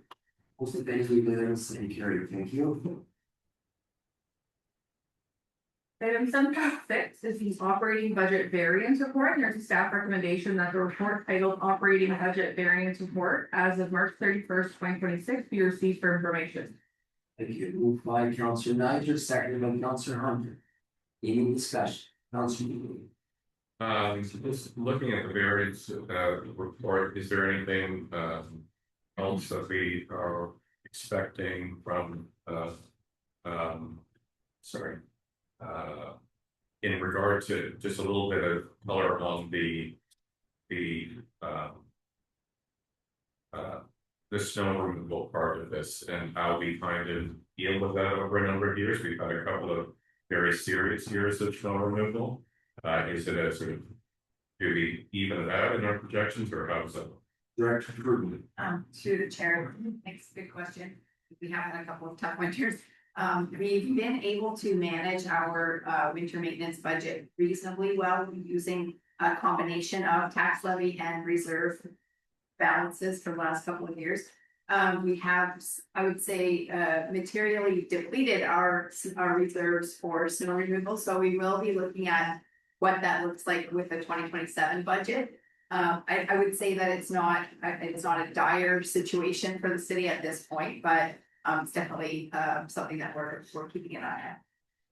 If I could ask you a question across all departments, the impact of fuel costs, whether it's heating, whether it's diesel, gasoline. Sure, to the chair. The departments do a great job of budgeting and forecasting, and based on the way that fuel prices have gone in the past, we've been able to build in a lot of that anticipated increases to fuel in our forecasted budget. So I don't expect for 2026 to be a significant or material impact for that. That said, we have also been very frugal in terms of our budget presentations the last few years with respect to estimates for inflation and for other types of unknown costs. So it's a little too soon to tell whether or not this will have a material impact, but it's not certainly something that we've flagged for the first quarter at all. Thank you. Other questions or comments? I believe this item's been moved in second. Call the question, all in favor? Opposed to any, that's unanimous. Item 7.7 is the preliminary 2025 year-end results, and there is a staff recommendation that the report titled Preliminary 2025 Year-End Results be received for information. Mover for that item. Councilor Hunter will move, seconded by Councilor Niger. Any discussion? Councilor McCabe. Through the chair, certainly it's positive that we're ahead of what we were projecting last year. I just had a question. There has been a couple of years where the variance for community services has been substantial in the $1 million range. If the director could speak to what we're seeing from community services. Through the chair, thanks for the question, Councilor McCabe. In the last couple of years to the community services, we did take over the building maintenance operations. So within the building maintenance, we compiled a list of repair, maintenance, renovation projects. During those first 2 years of that transition, some of those projects didn't get completed. A fair bit got in the first year, trying to transition into understanding the role of what was required in these buildings. With that, we carried over those funds into the next year, which makes it look like a surplus. Last year, 2025, we were starting to get our feet on the ground and moving better progress and getting projects completed. I would say as of the fall of 2025, we're at full complement of staff, where we have supervisory, trade staff, all in place that, looking at 2026, I don't foresee that variance and carrying over projects.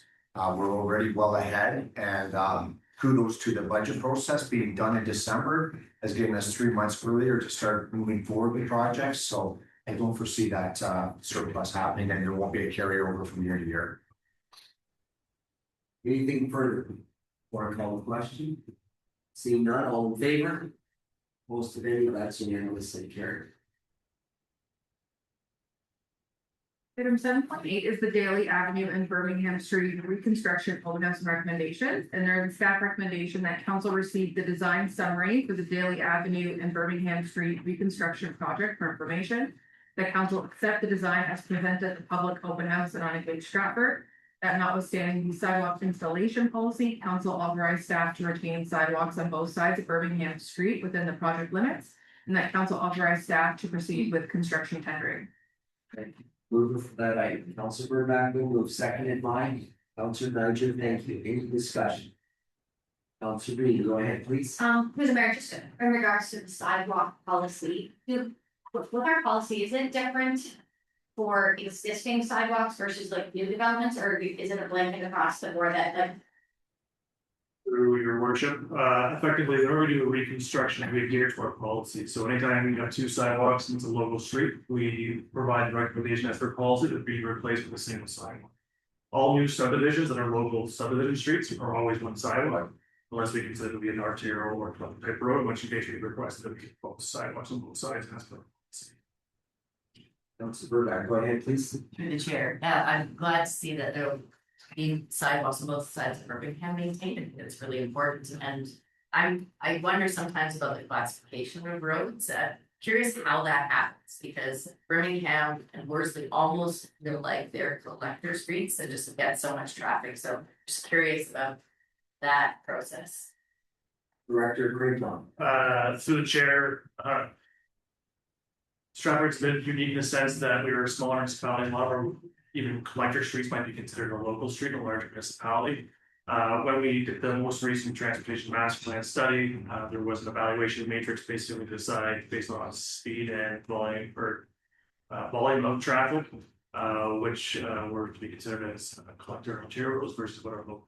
So, Just a follow up, sort of tangent follow up, but yeah, I'm very interested in seeing a missing sidewalk completed on Worsley. So it was noted in the report that it is right in the area of a school, and we have a lot of pedestrian traffic with students walking. When you hit the corner and Birmingham and Worsley, there was a missing sidewalk there, that link. So I'm just making a note that I'd love to see that given some attention moving forward. Possibly even bringing it to the next round budget as a consideration.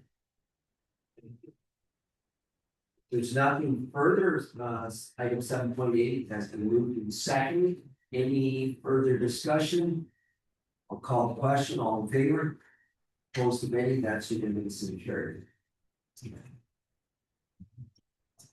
Item 7.9 is the award for the fire master plan, and there's a staff recommendation that the proposal RFP 2026-05 for the creation of a 10-year fire master plan for the Stratford Fire Department be awarded to Fair Integrated Solutions Inc. in the amount of, and that the mayor and clerk or their respective delegates be authorized to sign a contract agreement.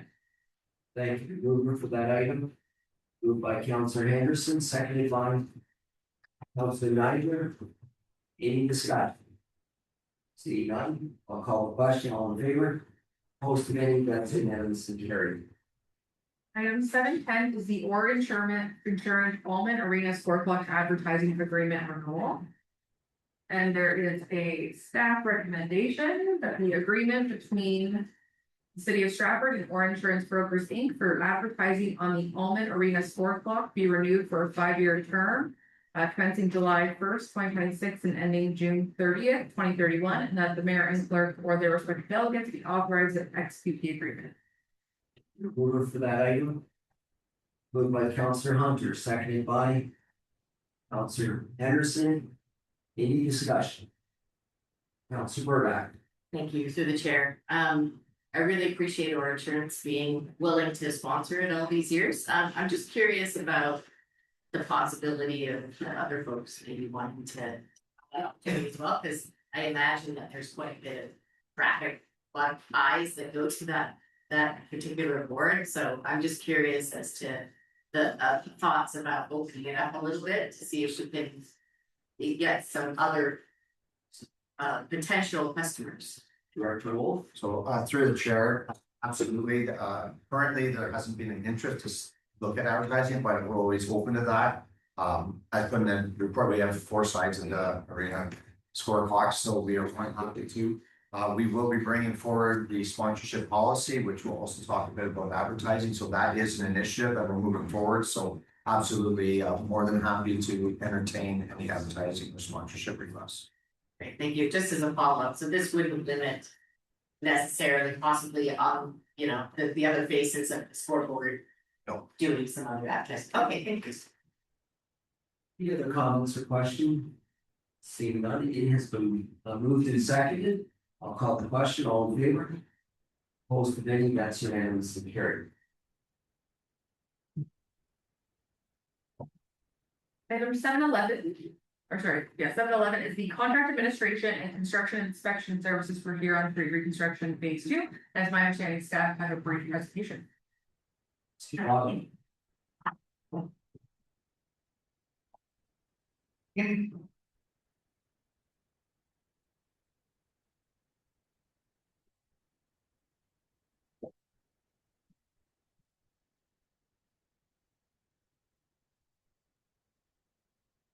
Okay.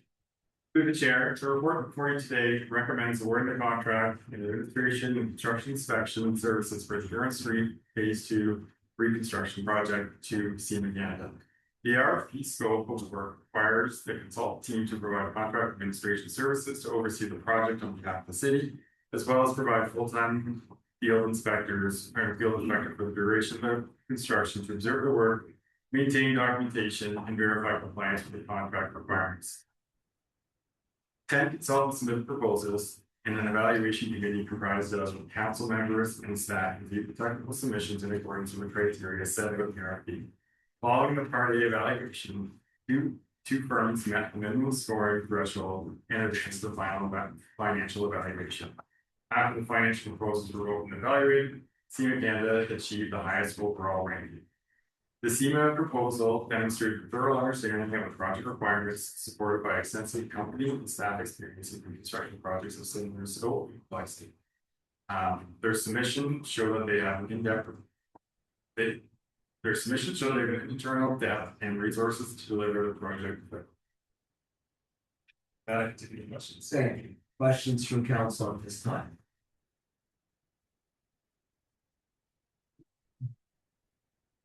Seeing none, thank you very much. There is. Go back to the agenda, there is a motion. Is there any room for that, Councilor Bean, go ahead. A different motion. I was. Go ahead. Maybe I'll speak first before I see this motion. So, I know generally there might be some interest in the third motion at hand here through the council. I know the price is elevated in comparison to the second person in line to eventually award the contract too. However, the idea of taking back the evaluation matrix and reconsidering the scores, I would say is inappropriate. I would recommend it in the situation. Effectively, the submission that was made by both proponents and the selection committee went through the process to detail each and every of the RFPs. We had 5 individuals who went through that selection process to do the scoring mechanism. And based on the scoring mechanism, the outcome through what was selected the CMA Plus to be the proponent to do the work based on our qualifications, basis, and pricing. It was all considered part of the contract.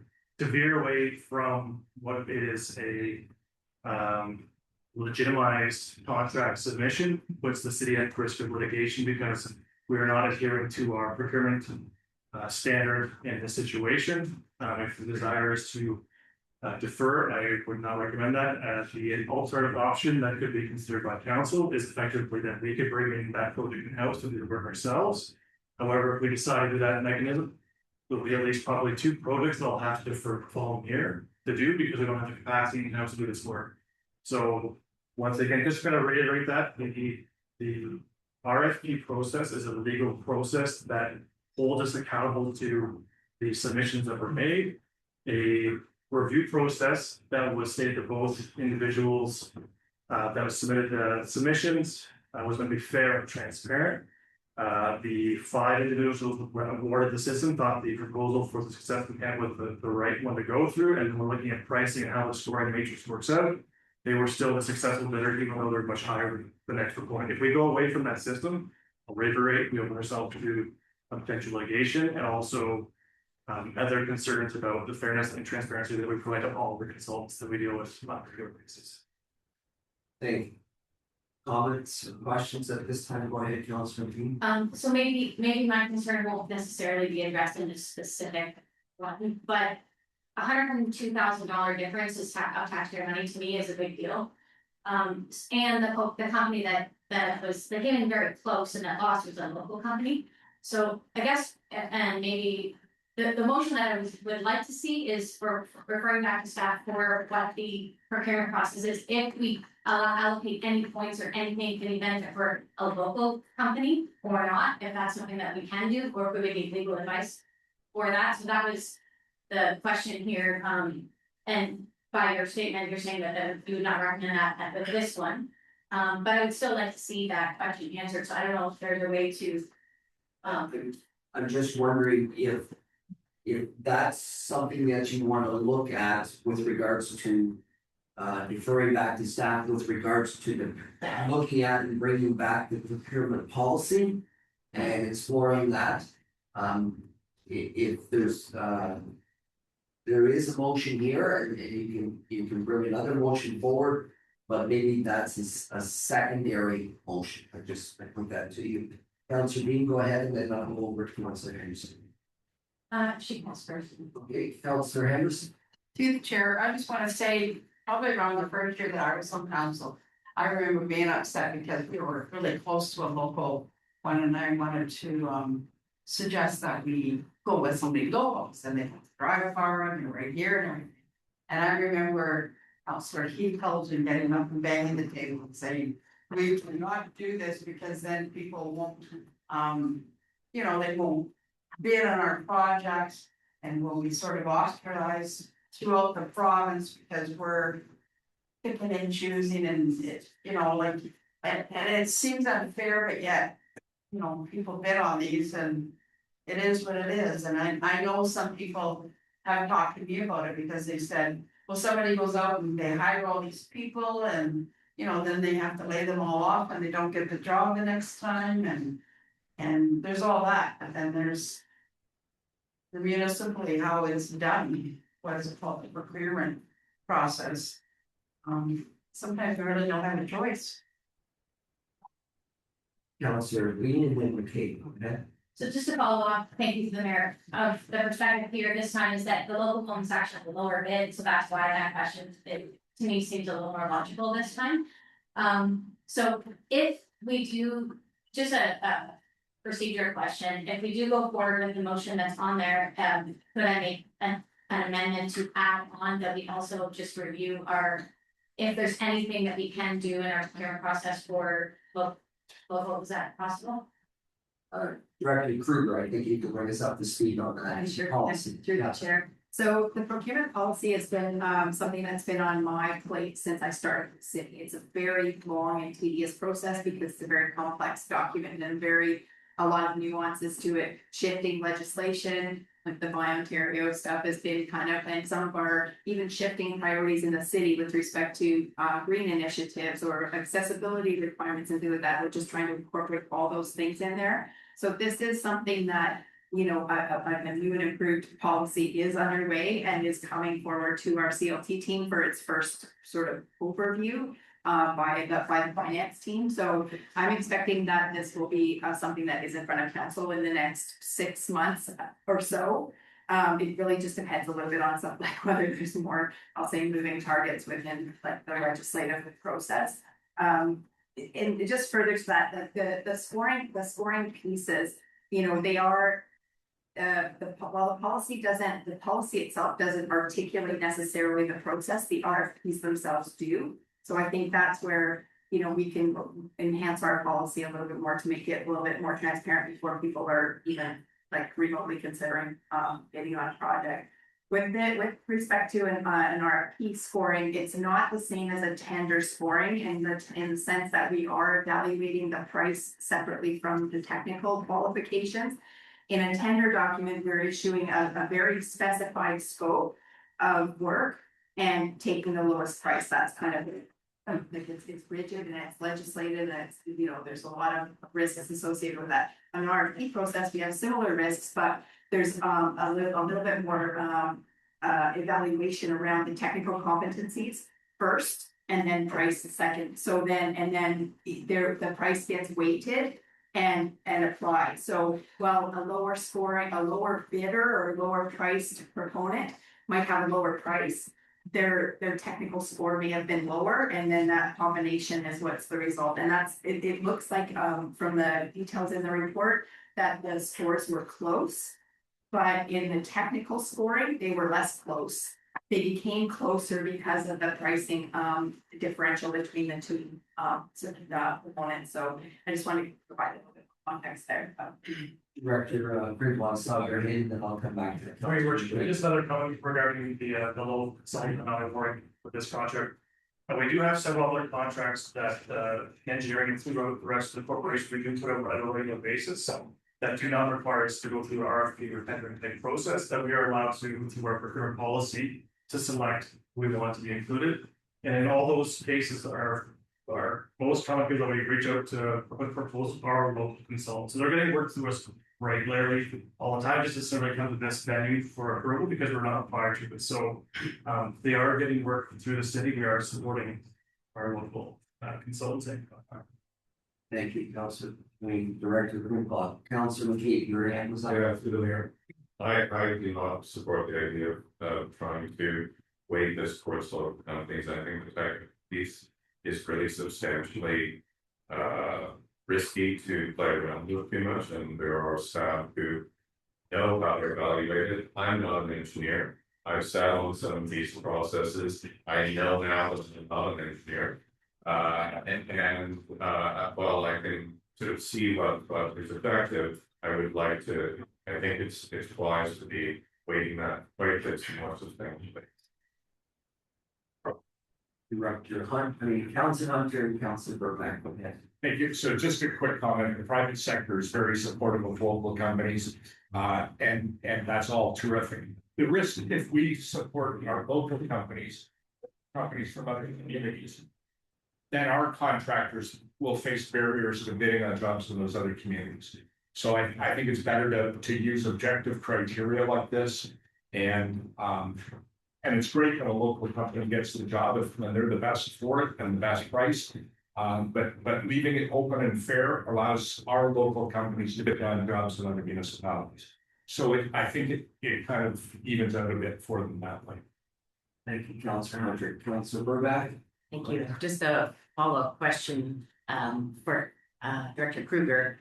So you're talking about the difference between the tender and the RFP. So my understanding was that at least for the tenders, we are not allowed to, it's bonusing if you select a local company and their price isn't the lowest price. Is there a similar restriction when you're looking at an RFP that you cannot use the local, like, could you build that in, or would that be against legislation from the province? Director, go ahead. To the mayor, the Buy Canada and Buy Ontario legislation that's been very recently been rolling out across the province and is allowing for preferential treatment for awards for suppliers within the province, within the country, but not within, say, like the city. So that whole thing, and we did take another look at this, knowing that this item was on the agenda tonight, as far as whether or not, given the timing of that legislation rolling out, would this have been impacted by Ontario or by Canada legislation? And the answer to that is not in this case, because the threshold of this award, this contract, is below it's below the threshold for the Buy Canada. So it did allow for us to selectively prefer Canadian bidders, but it didn't meet the criteria for the above threshold for Ontario. So it was in this particular circumstance, it would have been a different outcome, even if that legislation was taking place now.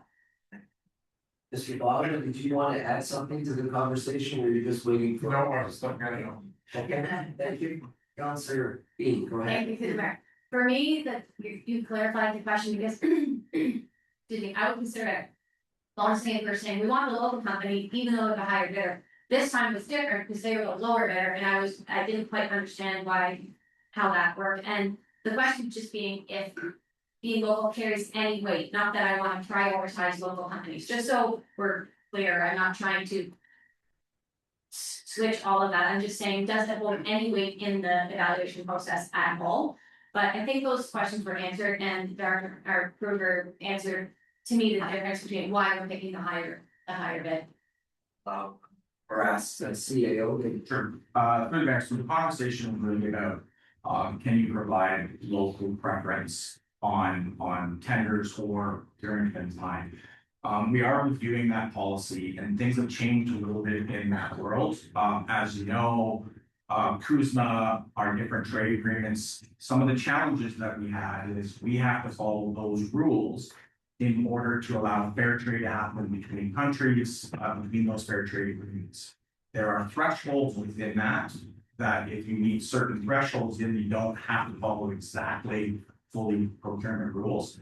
So what you could do is when we're reviewing our bylaw now, is take a look at within those thresholds, can there be some sort of social policies within that allow us to look at green energy, for example, or environmental pieces of those companies include those type of requirements. And then that's where local bidders might receive a preference because they can drive on their load, that provides benefit to the environment, and therefore there's a small allocation of costs that requires that. Certainly what we can do is take that back and provide you when you have updated procurement bylaws and things like that. That gives council at least some opportunities to look at those options are revised. Again, it wouldn't be a huge piece. You can't say 25% have to be local, that type of thing. But certainly allows you to get some social procurement policy that allows you to have some plans that aren't necessarily local, but local and receive benefit because.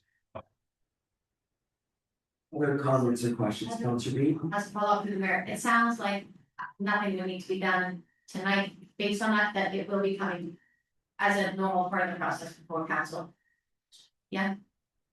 The answer is yes on that. Other comments, Councillor Bristol? Thank you to the chairs. I guess similar to having that social policy aspect, is that similar to, we can include those questions within an RFP process to see who fills it out without providing weight, just so that you also have that additional context if you're interested in environmental practices or local hiring practices when it comes to subcontracting and trades and things like that. Is that an option or more so to stick with social policy options? Right. Through the mayor, so to be determined exactly how that would work and where, and again, you have to be, procurement's tricky as has been stated, it's a very legally binding arrangements and a lot of municipalities, a lot of nonprofits get themselves in trouble around procurement if they put it up. And that's why it's such a rigid process that we try to take. Having said that, that's where we can take a look at these type of items, and as long as council is very clear in procurement policy as to what the parameters are, then we can fit this in. One of the areas, for example, there's a lot of talk a few years ago around fair wage. So you could have a policy that says we will only have fair wage employers provide. Again, that provides you a parameter to exclude certain bidders in that case, that raises the cost because, but again, it's good for your social policy, so those type of, items make some sense, again, become a little bit difficult to administer, because then you have to go through that process of ensuring that criteria, in some cases, that criteria is difficult to find in certain businesses, or a small business may not have all their policies in place to provide that. And so again, you have to be careful to not create a further administrative burden for our local bidders. But again, it's trying to find that. So I think there's a lot of chatter about changes to procurement bylaws, changes to procurement. I think we have a lot of resources out there, 6 months, to have at least some options to consider. Any other questions for staff at this time? Councilor Rodolph. Yeah, sorry, we chair, and I have a question for Ciro. We hired a company, just a company, both of the local or maybe outside from the city. Okay, they just a win tender, right? With the win tender, they started the project. And they didn't finish on time. Sometimes the road is closed, sometimes they're delayed, sometimes like 2 months, 3 months, 4 months, right? This one is, who is taking responsibility? They are paying a penalty, or does that mean just most of the frustration from our community? Kruger. Through the chair, good question. It depends on the nature of the contract and the city's requirements and rigidity for timing. So in many cases with respect to tenders, so very specific, like road work tenders or things like that, there will be penalties built in for like failure to meet deadlines that the city would still have some discretion potentially to enforce or not enforce. So it depends on what the nature of the delay is and why. With respect to like I'll say like more broader proposals or more broad like initiatives that the city undertakes, there may be more flexibility. So if we're not tied to a specific timeline, then it might be a little bit less prescriptive in the procurement document as to what those penalties are. But they're very much identified when we issue the request for tenders or request for proposals. We do identify that there will or won't be, or there will be maybe penalties associated with failure to deliver on prescribed timelines. Does that answer your question? Just for people, do you get any frustration as a community, like city staff, that if you if you don't hire, do you get any frustration? Well, are you hiring again this company or no? Through the chair, so it depends on the nature of the project and how serious or how significant that delay created an issue for the city. But typically, if there's a performance issue with respect to a supplier or a vendor, then there are criteria that can be undertaken, and this will be captured in our new procurement policy as well, in terms of being able to provide that feedback upon completion of I don't want to call it unsatisfactory, but less than satisfactory proposal. In which case then there could be outcomes that result in them not being able to bid for future contracts or getting penalized for in the scoring of a subsequent contract that they might want to bid on for like failure to deliver on a previous one. But it's not that commonly used, to be honest. It's really more about identifying the scope as clearly as we can and our requirements to meet that scope. So if I could pick up on your comment, I'm gonna turn to Community Service Director. Is there such a piece? And I know not in these, but where in other tenders or RFPs where there's some holdback opportunities of dollars? I'm gonna turn to the director. I think you've had conversations of this nature prior. So through the chair, definitely we have looked at it, we'll just go back and done that, especially when finders uncompleted, so. Just further to that too, like holdback provisions with respect to tenders are very much restricted legislatively. So we automatically are required to withhold 10% on, say, a construction project. and subject to, like the certificate process being completed and the annual, or the 1 year, timeline fees, elapsing. With where it becomes a little trickier to apply those rollbacks is in contract types that are more, consulting related or where there's things that, so again, if it's something that we are concerned about there being an issue, then we will build that into our procurement documents. Councilor Beatty, I would like to move this recommendation. thank you. A seconder, Councilor Back will second. Any further discussion? Seeing none, I'll call the question, all in favor? Opposed to any, that's unanimous, carried. Item, Item 712 is the tender award for janitorial services for the Perth and Stratford Housing Corporation. There's a staff recommendation that the tender P-2025-08 for janitorial services for public housing be awarded to Chima Cleaning Services Limited at the cost noted, and that the mayor and clerk be authorized to enter into an agreement. thank you. Mover for that item. Moved by Councilor Briscoe, seconded by Councilor Nigel. Any discussion? Seeing none, all in favor? Opposed to any? That's unanimous, carried. Item 7.13 is a resolution for the flying of the disability pride flag, and there's a motion that Stratford City Council authorizes the flying of the disability pride flag for the month of July 2026 in recognition of Disability Pride Month. Moved by Councilor Henderson, seconded by Councilor Burbank. Any discussion? None, all in favor? Any opposed? That's unanimous and carried. Item 7.14 is a proclamation for Crossing Guard Appreciation Week, and there is a motion that Stratford City Council hereby proclaims June 1 to 5, 2026 as Crossing Guard Appreciation Week in the city of Stratford to highlight the important role crossing guards play in promoting pedestrian safety, supporting safe school travel, and fostering community awareness. Thank you. Councilor Burbank will move, seconded by Councilor Dolphin. Just before I call the question, I know we have the supervisor and the best crosswalk guard in the city as self-proclaimed. Thank you very much for your work, and for the safety of our children that cross every day.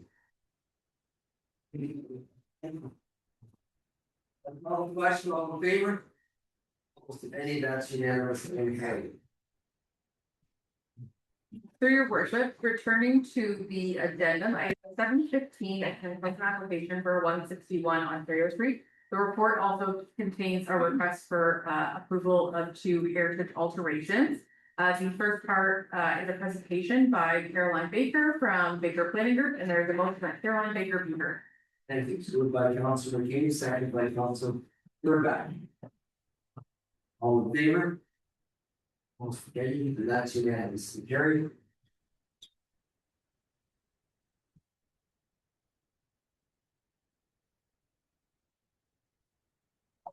You're welcome.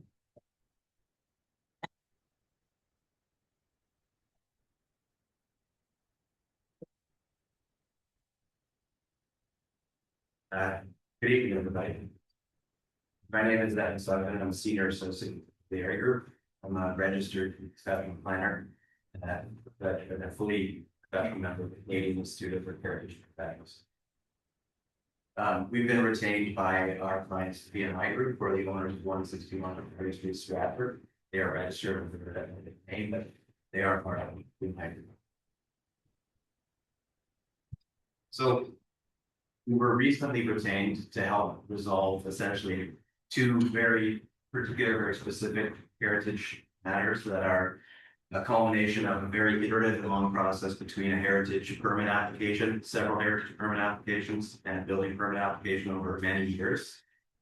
There's a bit of complexity in the file, and that several staff members have handled the file over the last few years, along with 2 different versions of ownership. There was a partnership between our clients and another construction management that initially started the process, and those relationships fell through, and now our clients are taking everything to the finish line. And so there's a lot of different iterative versions of the plan that were submitted, but the plan is to revitalize, adaptively reuse, restore, and maintain the Queens, which they're labeling Queens Cube. It was previously a hotel. The proposed use is to bring it back to life as a hotel. So there is no change to the use of the building. In general, what you're going to see from the street will remain unchanged. So continuing with the red brick, continuing with the entrances that you see, continuing with the window rhythm and placement along Ontario Street and Waterloo Street. Maintenance of the buttresses, which you see vertical elements, and the buttress points at the top parapet wall. Maintenance and continuation of the policy dome, which includes a different variety of materials. So the dome is not a solid brick structure. This is with a brick veneer on several of the sides. So the sides that are street facing are a brick veneer or a brick optimal structure, and the back of the dome is this. It's kind of a tar paper. So this is an old layer of tar paper. It's actually painted in the color of the red brick to try to match visually what you see in the front from the street.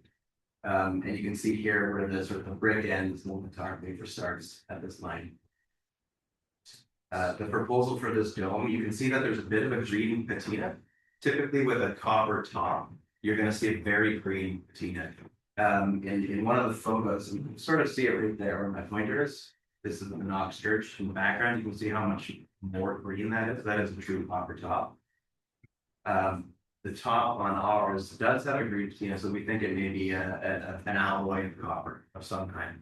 The plan is to replace the top with a new copper top, and instead of this tar paper, they were going to replace it with a vertical metal cladding element. So the pieces that face the street will be maintained as that acoustic brick, and the stuff at the back, which are less visible to the street, have to be repaired. This is open to weather right now, and they're going to replace it with metal. I'm going to point out a couple of historic photos. 1905, this is generally the photo that's associated with the designation bylaw. So the Part 4 designated property and Part 5. The concern on this one is with respect to the Part 4 individual designation bylaw. And the bylaw is old. It's not written in the same way modern designation bylaws are written today, where we're getting very specific. You saw one tonight where they're talking about brick color and arrangements and the cornice and the details on the building for a Queen Anne. In this one, it simply says what the building was and that the entire facade shall be preserved. So what that means is open to interpretation, because over the years there's been iterations of the building. So a couple of things I'll point out here. If you notice, here's the main corner components, and you'll see that there's sort of a bays that move over. So you've got 1, 2, 3, 4, 5 window bays, and the original entrance is essentially 2 bays open from the corner. You can see that tower, the pointed parapet wall above it. So that entrance, you can see, is maintained by 1911. There's also a Juliet balcony. It's a non-functional decorative balcony that's mostly intended to provide coverage over that entrance. Similarly, there was a little bit of awning on top of the corner, and then a 2-story balcony above here.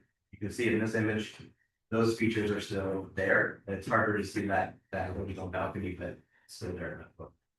By 1983, significant alterations occurred to the building. You can see a couple of them. So the parapet point has been removed. Here it was here. Now it's gone. Also, now we're 1, 2, 3 bays over for the entrance. So the entrance that you see today is even different still from this one. So they removed the pointed feature to this. They also removed the original balcony that was here. By 1988, you can see the entrance again is shifted over here and reintroduced a balcony. So you've got 1, 2, 3, and this is the entrance bay. 2, 3, 4. So this entrance has been changed several times over the years, including the balcony that's above it. So the balcony is since removed from the thing. So this is the latest street view image, but today when you drive past that building, it's been removed. So there's really two issues that I answered with respect to the heritage permit application. And that is, there was concerns over what materials to place on the hill. And there was a request to return the original balcony. So we've demonstrated here that the balcony that was original to the designation bylaw removed in the 1980s, not by our clients, including so they reinstated another balcony to sort of replicate the look, which you can see here, and then that has since been removed. So the balcony that the heritage permit subcommittee has asked to be reinstated on the building is actually a newer iteration of a balcony that has long since been removed. In addition, the cladding that they're asking to do, they've asked to shroud the entire dome walls, brick wall, rather than maintaining the original and current establishment, which is street facing walls as brick with the back and different material. So what's being proposed today is more in keeping with the current arrangements, saving the fact that we're using a more robust cladding rather than tar cover back. So there's a couple of high level things that I wanted to point out. These are the elevations. There is a proposal for a new vestibule to cover the edges, which is to provide a shaded structure and relief from rain as we're exiting onto the street. Similarly on this part. So it's not the same type of balcony. It is a new gable style balcony or awning, if you want to call it an awning. And then there's steps down because the building is actually raised as sort of a part of the apartment floor off the street. So they have to provide steps down to the sidewalk. Actually, there's a piece to your staff report that talks to the encroachment agreement. The encroachment agreement is not necessarily tied to the heritage permit application as a concern. This is a separate sort of legal component. So I just wanted to clarify those two elements. But you know, from a heritage conservation standpoint, we were retained quite recently, so we have not had a chance to do the full heritage impact assessment. But I've done quite a number of projects in Stratford. I'm familiar with this downtown core heritage conservation district compliance. And from a general principles of conservation, there's sort of 5 accepted methods of conservation, and this building and the proposal that our clients are doing is achieving 4 out of the 5. So restoration, maintenance, adaptive reuse, and revitalization, and preservation, sorry. So in the grand scheme of things, this entire building is being kept. It's an entity adaptive reuse, which means it's the entire structure being reused rather than the facade or the shell of the building, and then it being hollowed out. And they're continuing to keep these. This is a really rare proposal for modern development standards. This building, to me, if I were to see something like this in Toronto, Hamilton, probably be lost. So to keep this as a hotel and keep the entire building is quite an exceptional endeavor. And kudos to the client for finding a market for a movable hotel in downtown Stratford.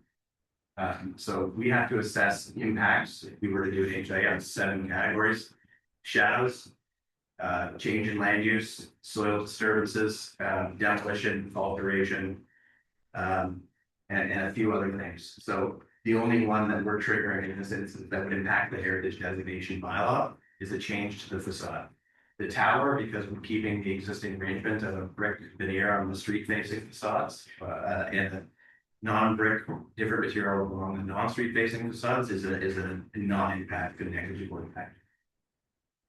The only piece that would make a change is, of course, the addition of this new overhang here, which would be a change to the facade. But from the grand scheme of things, you know, we have to look at this as not such a honed in issue. It has to be looked at holistically as the broader heritage conservation. And because they're achieving 4 of the 5 principles of heritage conservation, and in general keeping we'll call this about 90 to 95% of the facade intact. We believe that this introduction of a modern vestibule or overhang and the removal of that not original balcony is a very good. And so to me, this is the only two sticking points to have heritage permit approved, so they can continue their construction and meet their occupancy deadlines for the first reservations that started to come in. We would ask council to consider moving forward with this design. Questions or comments from council at this time? Councilor Dolphin. Okay, very good. I like it. I mean, it's my favorite, my favorite hotel in the historically, like in first time for the country is my favorite. I stay at hotel. How long can keep people open for this season? I mean, for this year, or the second one, why it takes for the long? Like, you have any like special? I mean, somebody work like architecture or somebody work for that specific. Why it took for? I mean, we are very excited to see soon. Yeah, through the mayor, good questions. The intent is to have it operational this year, essentially as soon as possible. It's part of the reason why we're delegating tonight to help resolve what's essentially been a 2-year, call it an iterative process. I think there's been a bit of a game of telephone between just different staff over the years, different ownership and management, and how these applications have been put in, received information and responded to. We are here to try to bridge all of the varying, I think I read through over 1,000 pages of documentation over the last few days. They're trying to distill everything down to these two issues. So that's why it's taking so long. They do have a good architectural team. The BMI group is very well known in Stratford for doing great developments, including several on neighborhood here that I worked on. But it's really the intent is to get it as soon as possible. They are eager. Thank you. Other comments, Councilor McKay. Through the mayor, looking at the Heritage Conservation District map, it does not appear that the Queen's Inn is within that zone of the Heritage Conservation District. It ends at Watergate Street and it's over.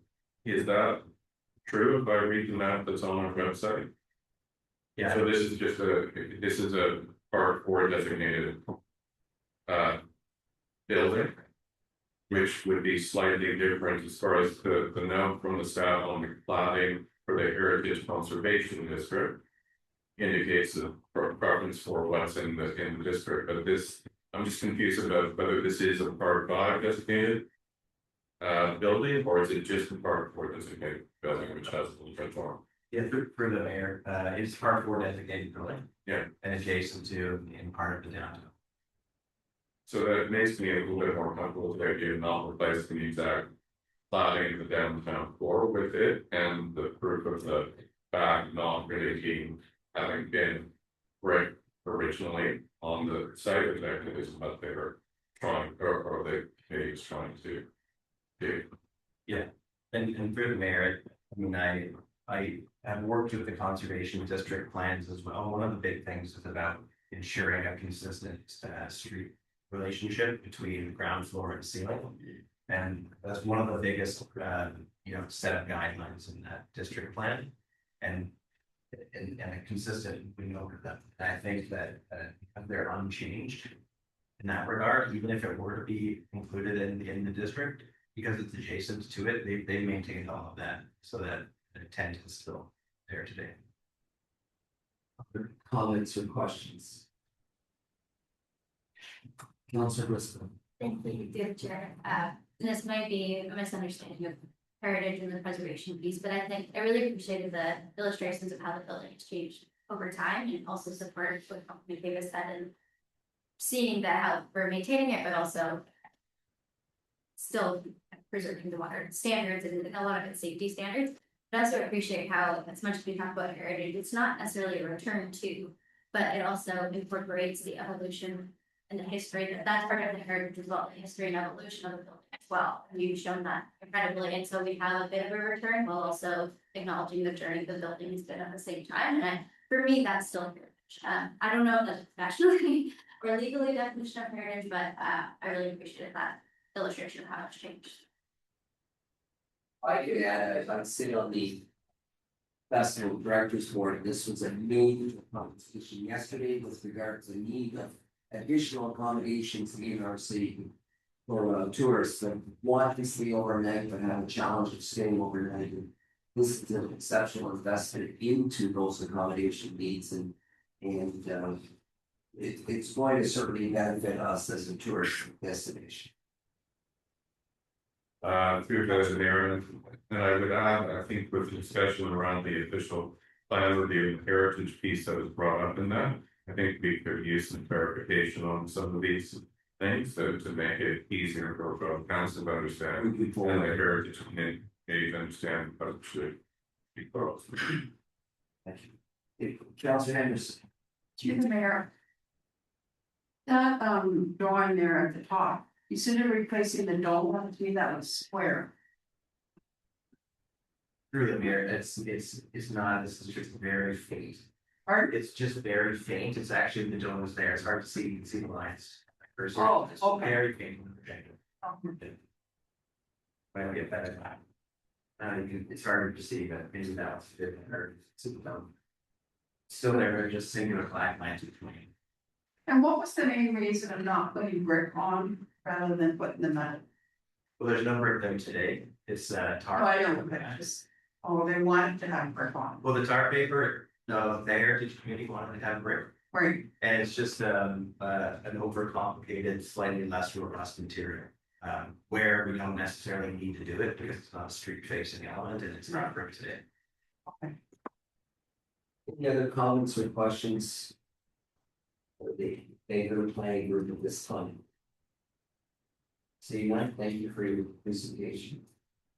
And I'll turn it back to the purpose. This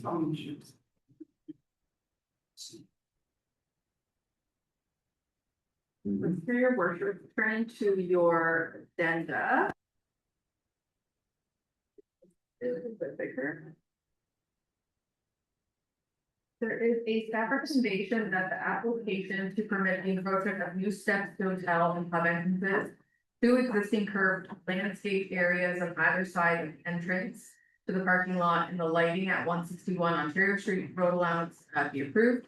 That the annual fee adjusted yearly by the CPI be added to the property tax bill. The bylaw authorizing the encroachment of these items be adopted. That direction be given on the encroachment of a covered entrance onto the Ontario Street road allowance, and that direction be given on the heritage alteration request to replace the cladding on the tower at the intersection of Ontario Street and Waterloo Street with metal siding painted to match the brick, and on the removal of the second-story balcony at 161 Ontario Street. Thank you. Moved by Councilor Bean, or question? I would move it, but we need to give direction. So I would like to move the first and second part, the third part.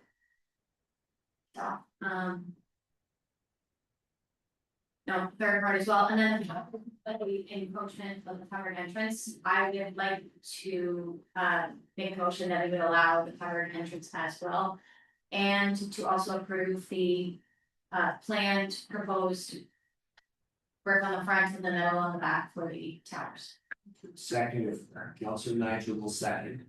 Any further discussion, I'll look to the clerk.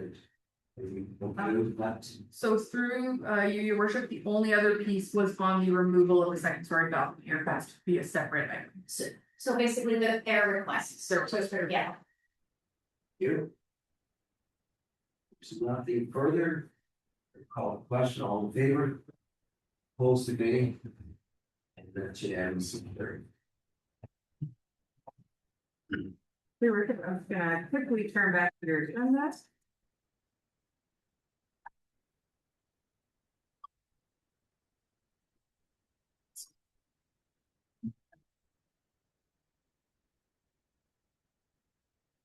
Item 8 is business where previous notice has been given and there's none noted. Item 9 is reports of standing committees, and item 9.1 is the report of the infrastructure, transportation, and safety committee.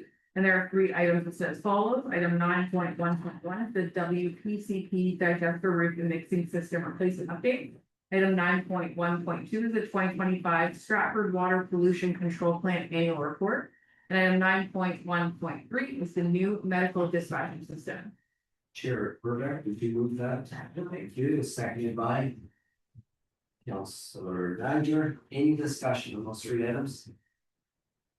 Seeing none, all in favor? Opposed to any, that's unanimously carried. Item 10. Item 10 is notice of intent and there's none noted. So moving to item 11, reading of the bylaws. There are 6 bylaws listed as follows. Item 11.1 is the conveyance for the widening of Queensland Road. Item 11.2 is to dedicate part 2 as a public highway on Plan 44R-6477. Item 11.3 is to award the proposal for the contract administration and construction inspection for Huron Street construction phase 2. Item 11.4 is to award the proposal for the fire master plan. Item 11.5 is to award the tender for the janitorial services for public housing. And item 11.6 is the renewal agreement for advertising on the William Allman Memorial Arena Sport Club. And these bylaws can be taken collectively upon unanimous vote of council present. Thank you. Mover to take collectively. Councilor Anderson will move, second by Councilor Hunter. Any discussion? See none, all in favor? Opposed to any, that's unanimously carried. Mover for first and second. Moved by Councilor Bean, seconded by Councilor Burback. Any discussion? See none, all in favor? Opposed to any, that's unanimously carried. And mover for third and final. Moved by Councilor Niger, second by Councilor McCabe. Any discussion? See none, all in favor? Opposed to any, that's unanimously carried. Item 12, the consent agenda. Are there any items listed on the consent agenda to be considered by council? See none. Item 13 is new business. Are there any new business items? Councilor Burback, come in. Thank you, through the chair. Just wanted to let everyone know that the Ontario Bill 9 passed. So that is the Municipal Accountability Act. So it's basically an act that will require that municipal politicians follow a code of conduct, and that there's a process to remove politicians that would be egregiously harming or harassing either other politicians or staff. So I want to thank the Ontario government for passing that bill. It's not exactly I think it needs some adjustments. I've been part of a group called Women of Ontario Say No. We've been working on it for 5 years. So it was very exciting that the bill passed today, and that we will have more protections for staff, people on boards, and for our fellow politicians. So good news. Anything else? New business? Just to read, Councilor McCabe. Go ahead. Thank you, Mayor Whitson. I would like to congratulate Anthony Cipollino on 39 years at the Stratford Festival. He's really transformed operations here, brought forward a brand new theater, got us through a pandemic, and the city of Stratford owes him a debt of gratitude for his commitment to the city and the artistic excellence of the Stratford Festival. I congratulate everyone on their opinions. Thank you. To that end, there's going to be opportunities both in October and September in Toronto and in Stratford to carry on that congratulations and that celebration of his amazing career here as an actor, a director, and an artistic director. So thank you, Councilor McCabe, for that. The other piece I'll mention that Saturday sees the end of Asian Cultural Heritage Month up in Upper Queens, Community Services doing an amazing job with that, and so I encourage public staff and council to attend on that last day of Saturday. Any other new business? Next item. Item 14 is adjournment to standing committees, but there are no standing committee meetings to be held, so our next regular council meeting will be held on June 8th in the council chamber. Item 15 is reading of confirmatory bylaw, requires first and second reading and third and final reading. First and second, moved by Councilor Bristol, second by Councilor Bean. Any concerns, questions? Seeing none, all in favor? Most debated, that's unanimous and carried. Third and final. Councilor Henderson will move, second by Councilor Burbank. Discussion, seeing none, all in favor? Most debated, that's unanimous and carried. And just before we adjourn, once again, thank you to the public that are here, press, staff and council for another great evening with Council Cleaver. Having said that, a motion to adjourn. Moved by Councilor Bristol, second by Councilor Wood, roll call, all in favor? Most debated, that's unanimous and carried.